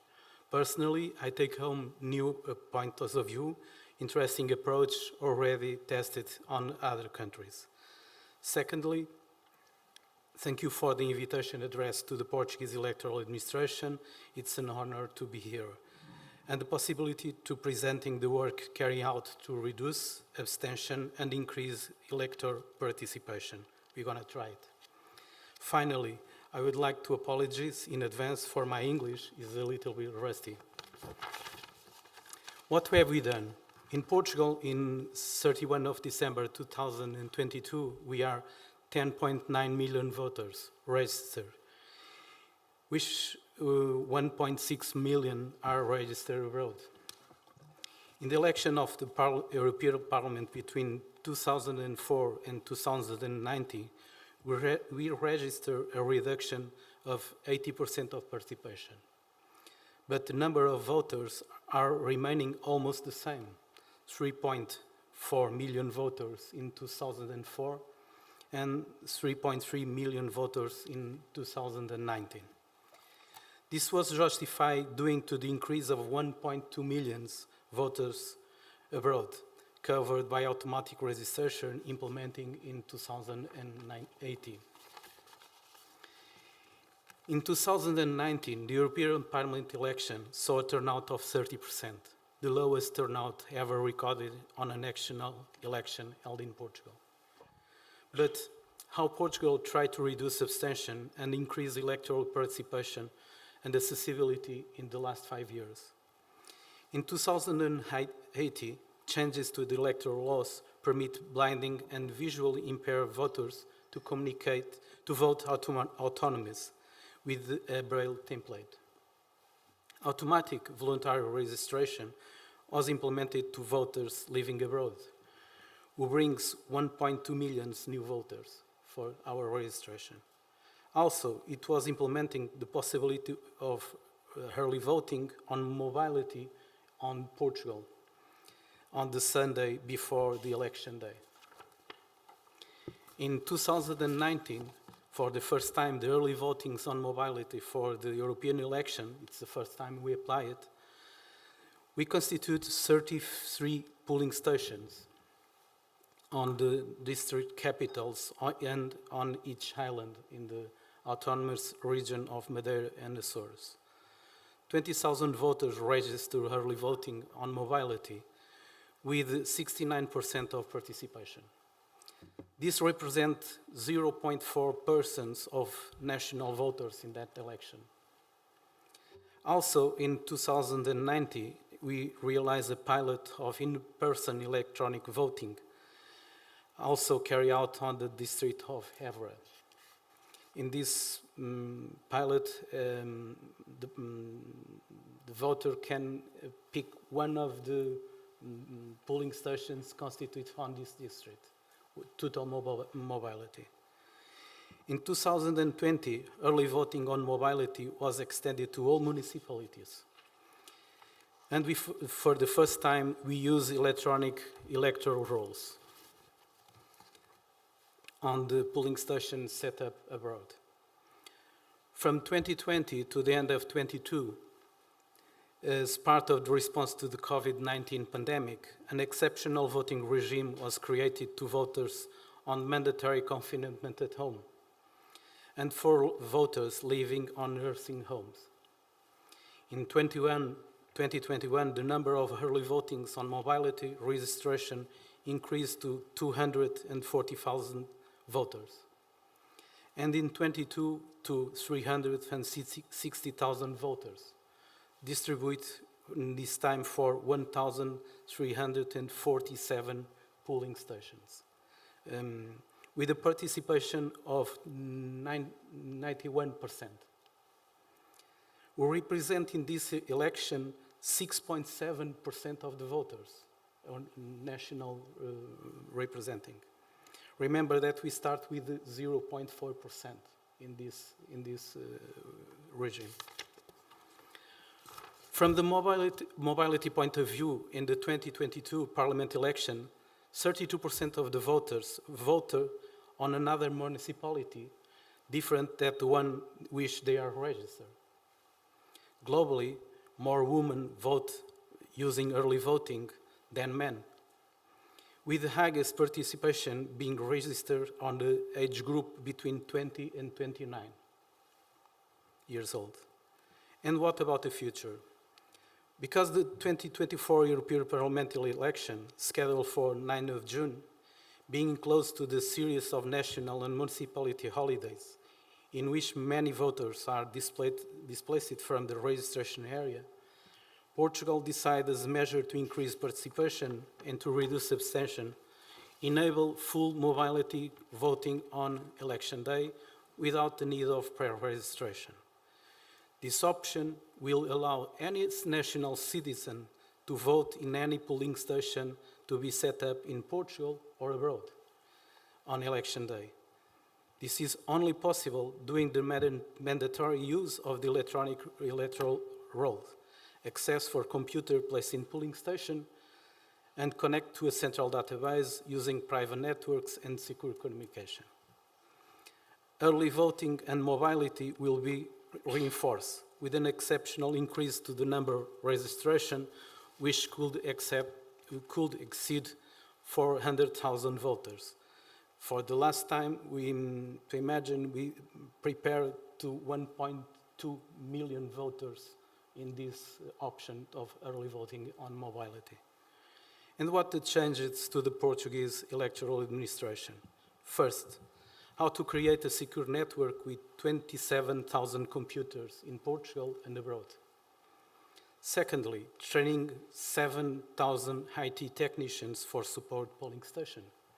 Third, training 700 polling station members and delegates in use of electronic electoral rolls and all the changes needed on implementing in polling station of that day, in an election day.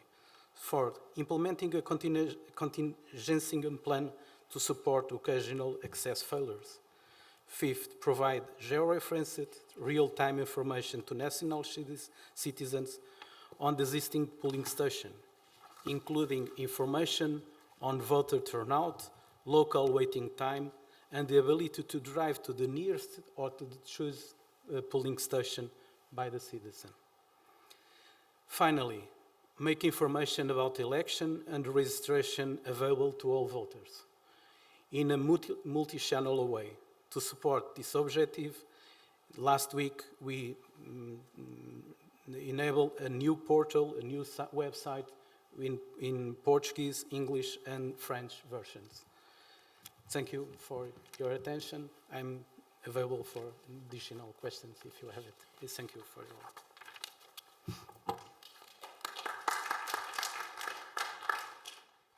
Thank you very much. Thank you for sharing your experiences with us from Portugal.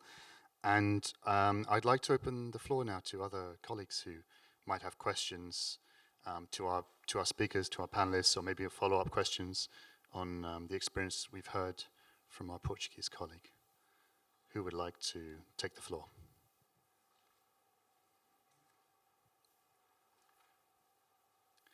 It could perhaps also be interesting to hear from colleagues from countries with traditional lower turnout. I don't know if anyone wants to bring in any experience from that angle.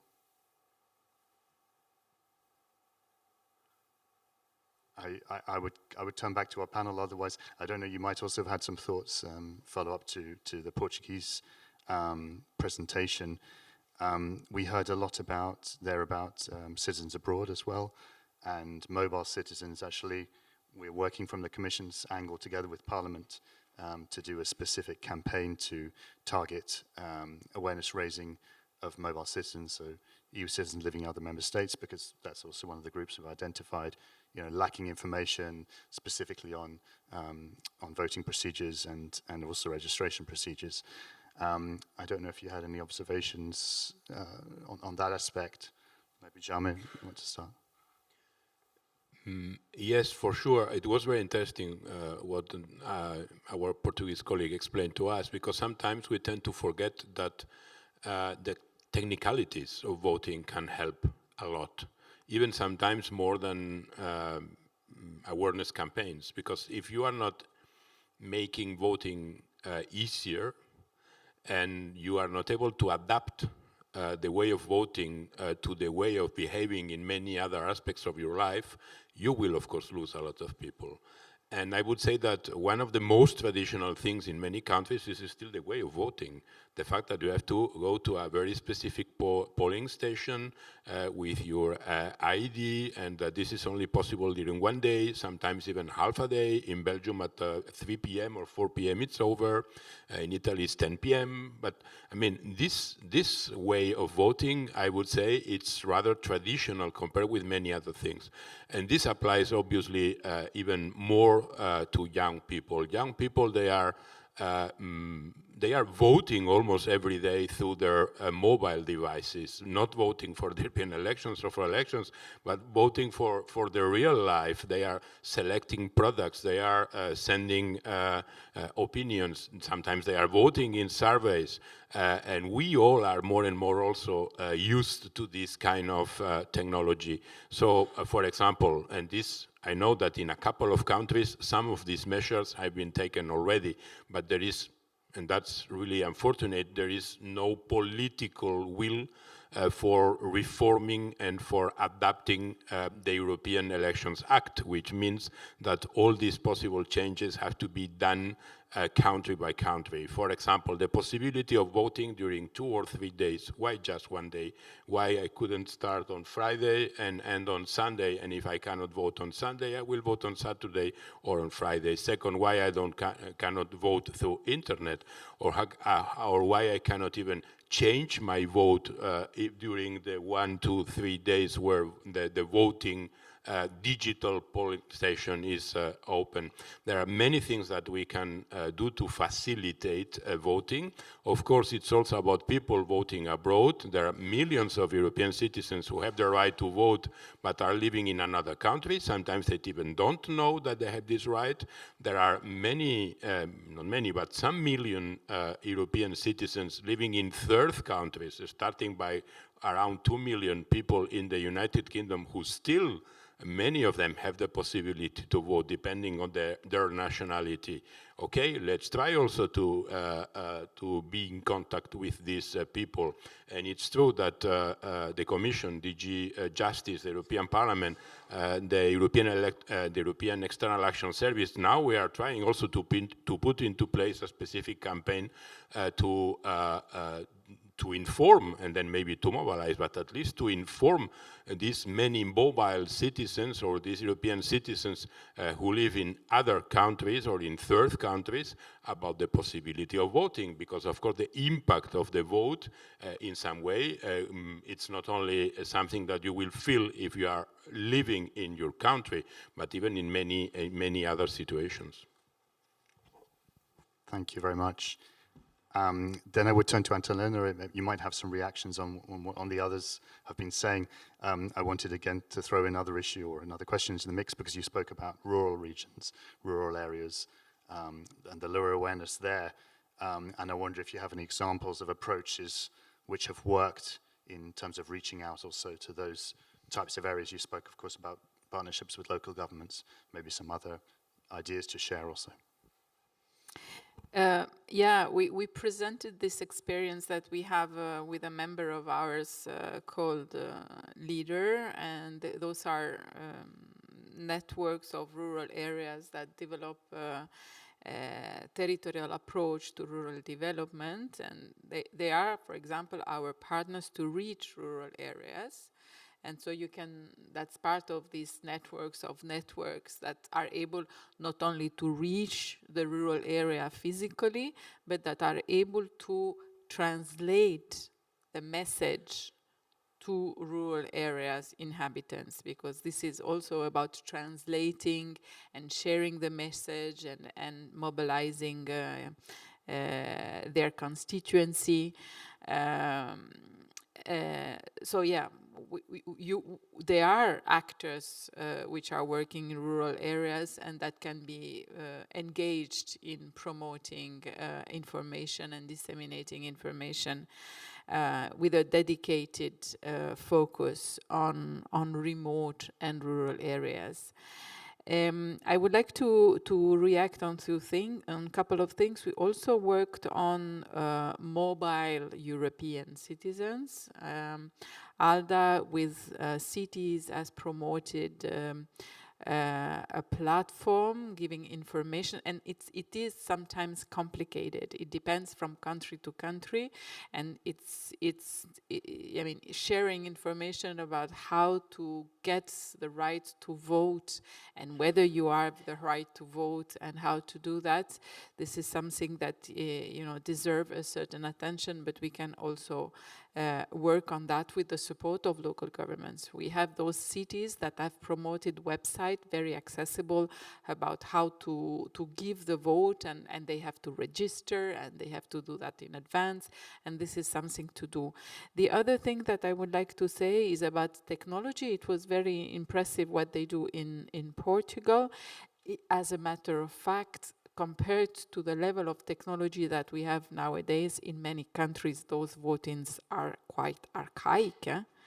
So you have to go, you have to have your paper, you have to go in this place. They have to take schools in half of the country. They block the schools and you have to go there in a certain day. It's a bit archaic in many cases, and we can do more definitely. But I mean, of course, it has a long political regulation process. It's not for June 2024 if we have to change things. But yeah, I mean, increasing technology will definitely increase the turnout. I mean, basically. That's quite clear. The other elements, which was not mentioned, a little bit touched by Ken in his presentation, is he said if you have good candidates, you can have better turnout. Okay, well, that's fair enough. But for example, there is the work of the MEPs nowadays, or in their mandate. Did they do their work to do the connection with their constituency? Because if they have done that consistently throughout their mandate, so they use their, how do they call that, Green Week or White Week, when they are free and they can liaise with their constituency, some of them are doing a good work. And of course, if the people and the citizens are informed during 4 years about what has been done by these people, they will be, of course, more inclined to vote. If these people have totally disappeared, they have been voted and they have had no contact with their constituency, that will have another impact, because, I mean, voting is not only the new voters, are the old voters, huh? You have to re-ask them to vote. And if they had no feedback from these MEPs at all for 4 years, and they come back again and they say, please vote for me again, and where have you been for 4 years? We didn't see you at all. No information at all. It's very difficult. Huh? So, I mean, this is a dimension which is a bit more political, but worth mentioning. Thanks a lot. And I'm sure, as with most things, we probably have good examples and less good examples there. Let's turn then to Ken for some last words and reactions to what's been said so far. Yeah, I think when I mean good candidates, I don't necessarily mean good politically or anything like that, just good at getting people to vote, because I think you need to present something that interests voters. Now, I think it's very significant that the turnout was up last time. It's very significant. It's a good trend, and I hope it continues. And I'd be really interested to know in the room whether people think that turnout will go up or not in the next elections, because it is something that we should all be concerned about and interested in. And my inclination, my feeling, is that it probably will. And I think maybe not for the reasons that we would want it to be the case. So if you look at the Polish elections, I think that's quite emblematic. One of the things, I was looking over all of the statistics, and I mentioned one. You mentioned that youth increased their vote. And one of the things that was somewhat disturbing for me, but this is just me politically, is that when young people voted, they were more likely to vote for the opposition, and also much more likely than older cohorts to vote for the far right, the very far right. And they did in quite high numbers vote for the far right. So they're looking basically for alternatives within the political system of things that represent their views, or maybe protest voting, etc. But for if you think about the next elections, there is certainly, I think, greater attention given the COVID pandemic, given the Russian aggression in Ukraine, to the fact that at European level, there is greater to citizens decision-making power in their eyes at European level. I would say that was probably not the case a decade ago, or not as significant. Or they viewed a decade ago as more linked to, if you remember, the financial crisis and member states themselves, and less the institutions. But I would honestly be very interested to see whether people think that turnout will go up or not. Maybe that's a very good point. Maybe we can have a quick show of hands from the floor. Who expects an increase in turnout in the next elections? Okay. And we're going to have three options: increase, stable, or falling. Who thinks that it may dip next time? Do you expect a fall? Anybody? One or two, and stable, more or less the same? Okay, so it looks like we're rather optimistic, a split between increase and stable overall. So I think we're going to finish there. We're coming a bit to the end of our time. I would just like to thank you all for this very interesting discussion, also the intervention from our Portuguese colleague, and of course to our panelists. So a round of applause, please, to our panelists.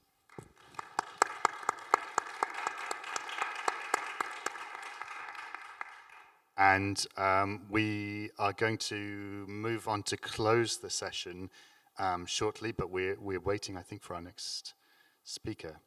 So I don't know if anyone has, maybe you have feedback on the expectations of the turnout. Ken, on your question. Could we ask the people who think it's going to go down why they think it will go down? If they are willing to know, you don't want to say why it will go down. I think that there's something with regards to digital that definitely was touched on the last panel.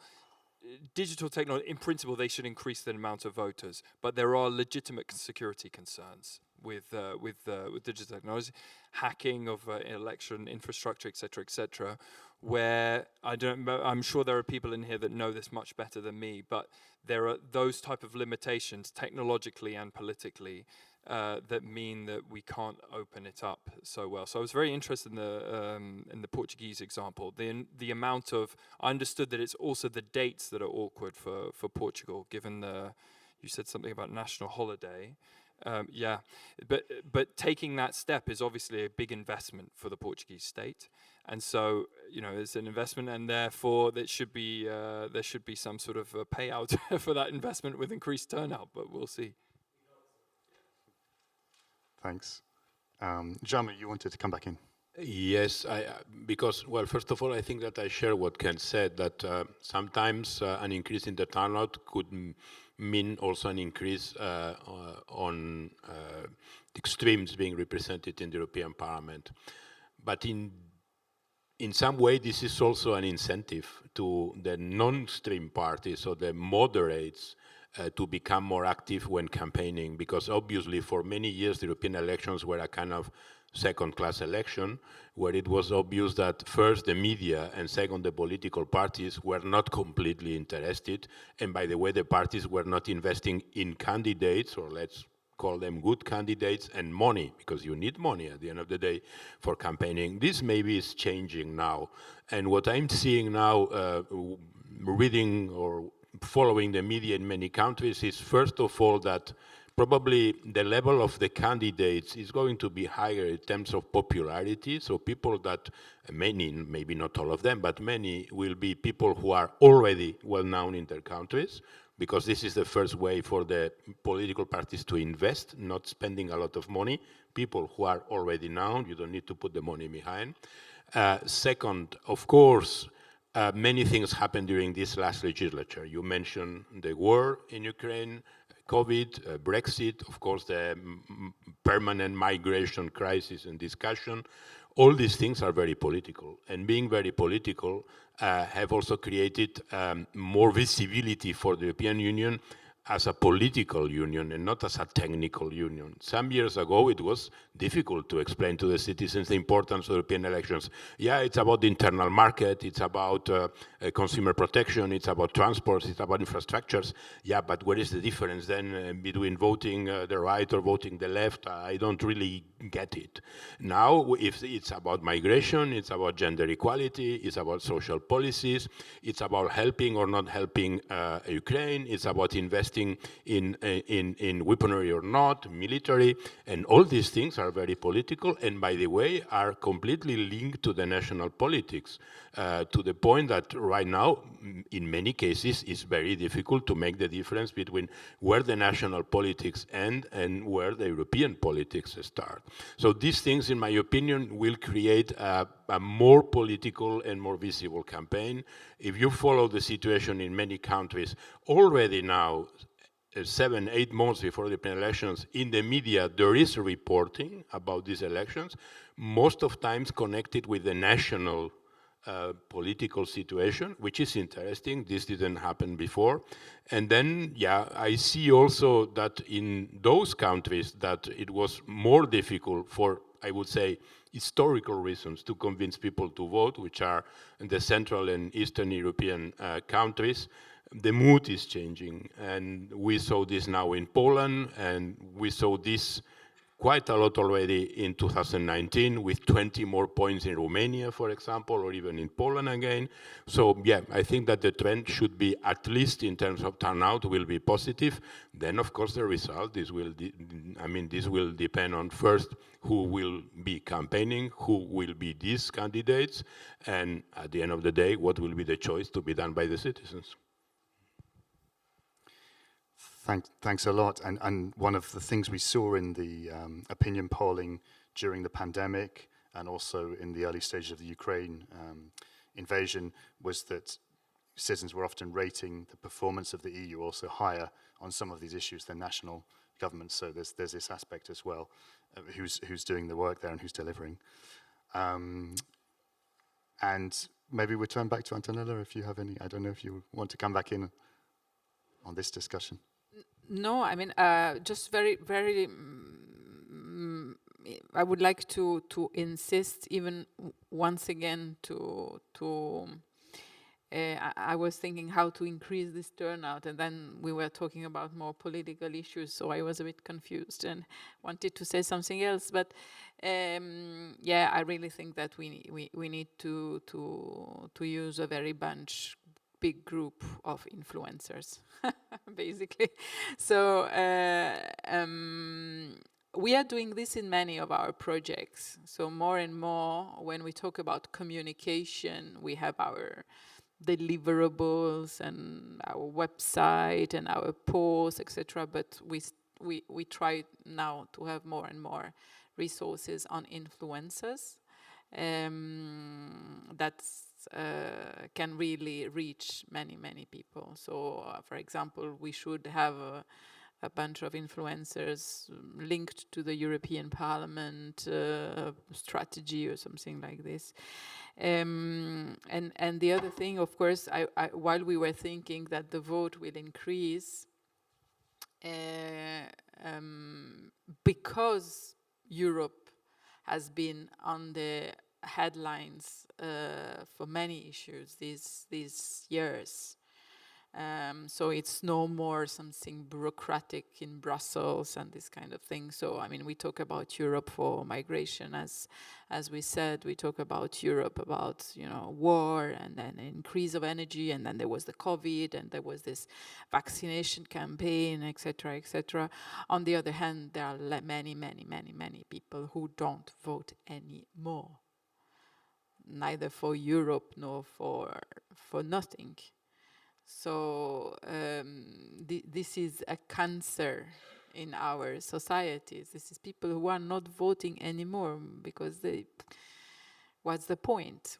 This disillusion is something which is very active. I've been involved in some local campaigning recently myself, and with a group of civic activists, and we felt when we were talking with people in the streets that the problem was not really me or the others, is that the people said, we don't vote anymore. And even in local elections, we had 54 in a medium-sized municipality of Vicenza. Vicenza is the places where I live most of the time when I'm not in a plane. But 54% is very low. So very low. So these people don't vote, and we need to try to mobilize them as well. Thanks a lot. Yeah, that's the bigger long-term challenge. And on influencers, you'll be pleased to hear it is part of the European Parliament's campaign plan, as I understand. So a final thank you very much again to all our panelists. Thank you.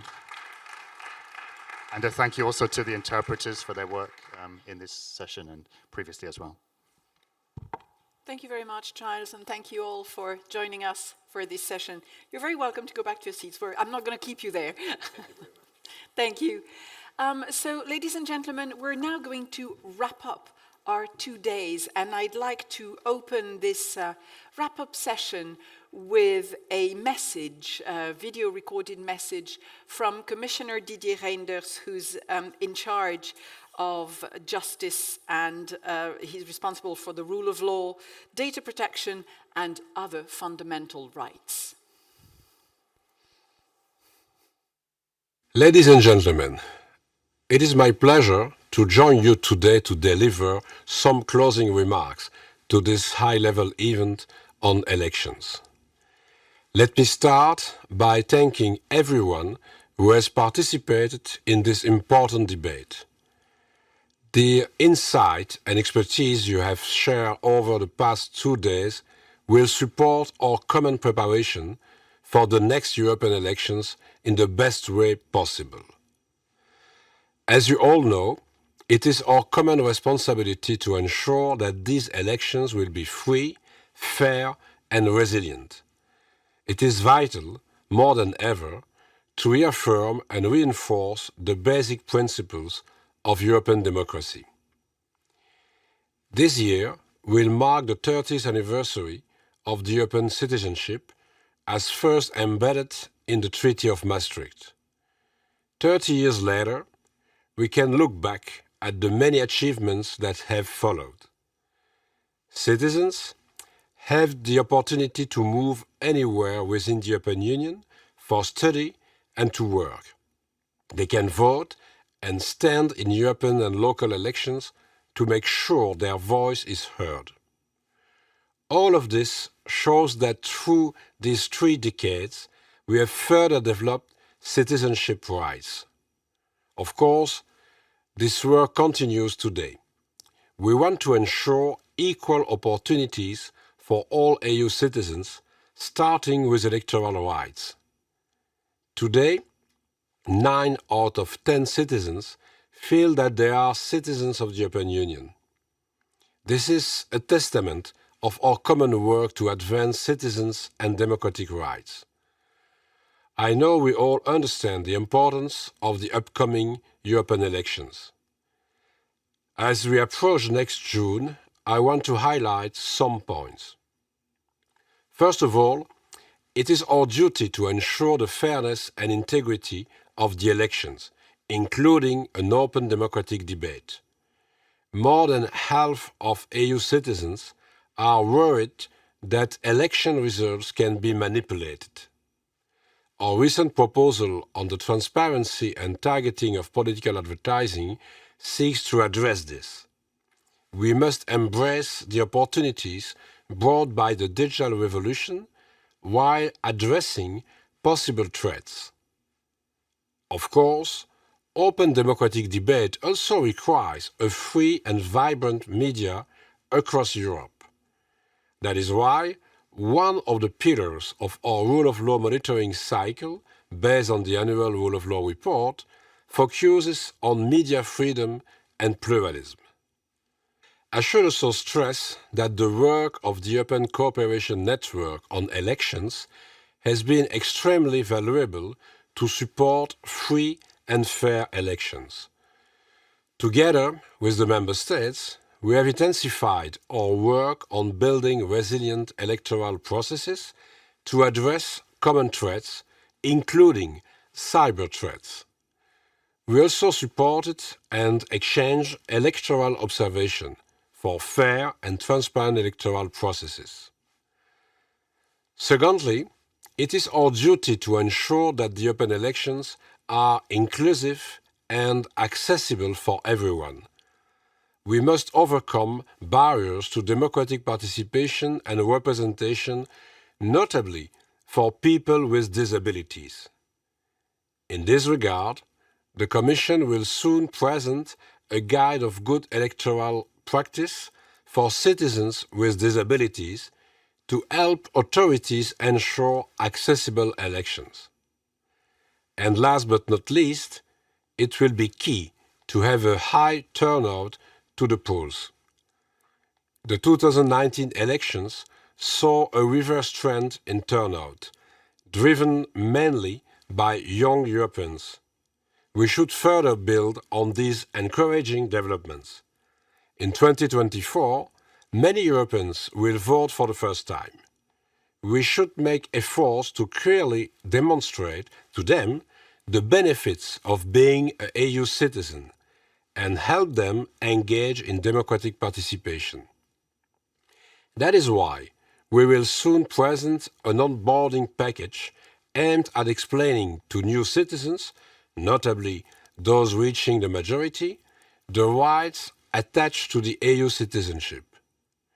And we will launch a major communication campaign to accompany the upcoming elections. Citizens' participation is not just a civic duty. It is a demonstration of faith in democracy, a cornerstone of European identity. A high turnout to the 2024 elections would therefore be a manifestation of our collective strength as Europeans. I hope today's event has served as a reminder of what we have already achieved and what we still aim to accomplish. The Commission will continue to explore ways to reinforce democracy. Let us ensure that the European Union remains a front-runner example of what unity and democracy can achieve. Thank you very much. Thank you, Commissioner Reinders. And ladies and gentlemen, for the final wrap-up of our day, it's a pleasure to welcome back Ms. Irena Mozova, the Deputy Director General for DG Justice and Consumers.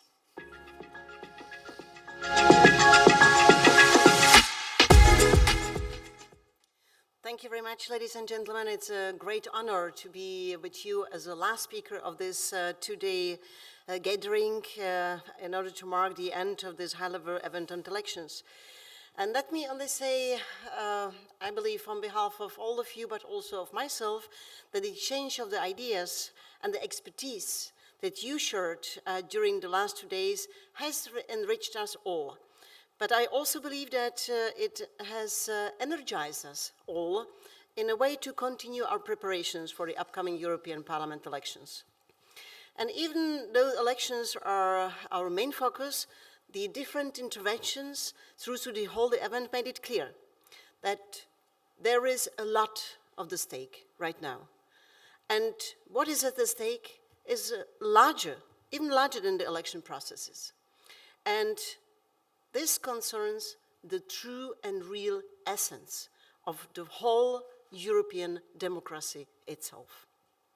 Now, as already highlighted by the President Ursula von der Leyen in her opening speech, democracy belongs to all citizens. But democracy also implies a common responsibility for all of us to protect it against internal but also external threats, as well as make it fit to the upcoming rather new challenges sometimes. During these 2 days, we shared many good ideas, many good practices, information, and also expertise on these very complex challenges we are confronted with. And many of these challenges can only be met through a united effort. We will continue this discussion with you and support your effort to make elections free, fair, and resilient in the run-up to the 2024 European elections, but also beyond, as we work together to support democracy and all elections in the European Union.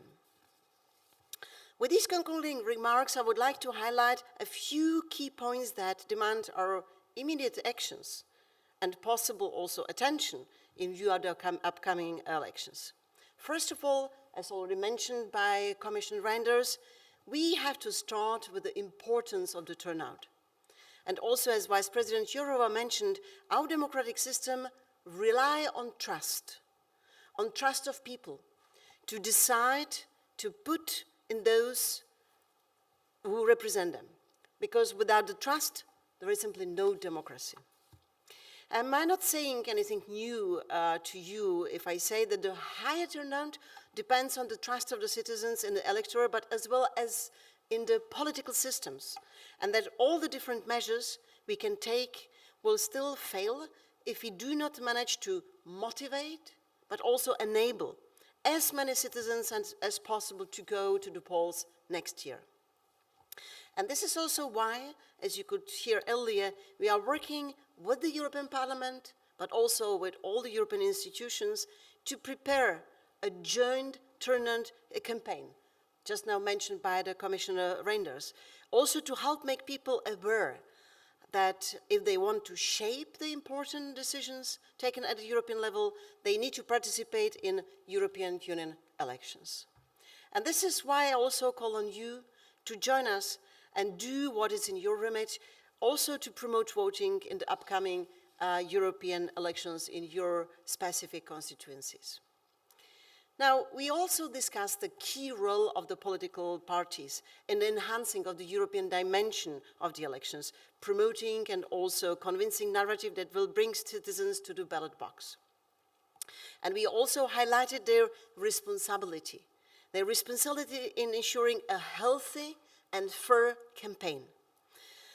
The campaign where the ideas are discussed, but also where citizens are brought together and not apart. Additionally, citizens can play a crucial role when it comes to the election observation. Citizens-led election observation is a necessary addition to the official observation missions. And besides safeguarding the integrity of elections, it also gives citizens an important opportunity to actively contribute and be virtually the tangible part of our functioning democracies. And if we talk about the participation, we also have to reflect upon the inclusiveness of the participation. In several sessions, we also discussed how to involve the young voters. The voting age has been lowered in some member states, and we must take this opportunity to engage first-time voters and also capture the energy to engage for the first time ever as voters, and also to be part of this very motivated generation. But we also need to provide them with information, not just about the importance of the voting, but also about the practicalities, and more importantly also about what is at stake when they vote. Turnout depends also on everyone being able to vote in an accessible manner.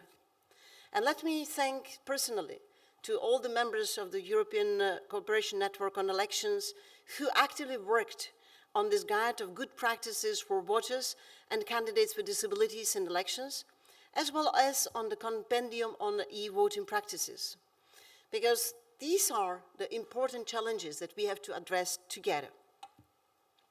Now, in this context, also a holistic and cross-sectorial approach is needed in order to better include marginalized persons during the elections, but also, as I have said already previously, in the time between the elections. Now, an important part of our event also focused on the threats to elections, online, but also offline. And these threats range from covert interference and cyber attacks to disinformation and the misuse of personal data. Threats come both from within our union, but as well from the third countries trying to undermine trust in free and fair elections. We discussed many different examples how third countries seek to destabilize our political systems, notably via a covert interest representation, illicit financing of political parties, or even more subtle, like investments in the European media companies. And at the same time, many of these interventions made clear that the foreign interference can only be as strong as our internal weaknesses.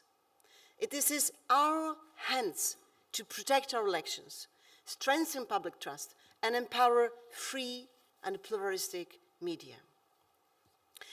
The last 2 days have shown us that we have already convincing ideas in place and also very many effective tools in order to take up effectively this fight.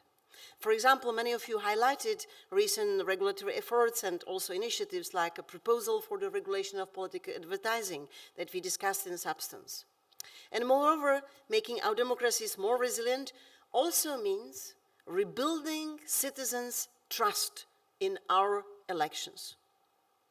Increasing transparency, stepping up enforcement ambitions, and sensitizing citizens and political parties about potential threats are key elements in this regard. And I wanted to remind you that the joint election resilience mechanism is also there to support you in the practical expert exchanges that can help you work on a more technical and practical level at addressing most of those changes we just discussed. And I'm strongly convinced that this event has helped to further strengthen our cooperation that we have built over all these years through the European Cooperation Network on Elections. It is important that we come together to meet, discuss, and exchange also physically, because we still remember those difficult COVID times and virtual meetings. We are, after all, a community of experts, a community of experts and policymakers, which are brought together around a key, essential, very important common goal. To repeat the words of the President von der Leyen, democracy implies a collective responsibility. And it is also up to us to raise this challenge. And we are all prepared over the next months to ensure that we have free, fair, and resilient elections in June 2024. I can assure you on my side that the Commission will continue to stand with Member States, will stand with you, because together we can ensure that our elections continue to be an example of democracy in action that can be shared.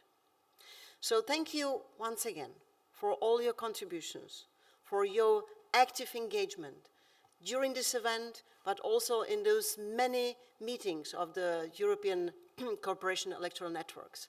And I wish you all of us, a great success in the preparation of 2024 European parliamentary elections, but also beyond, because what it really matters, that we stand united for democracy. Thank you.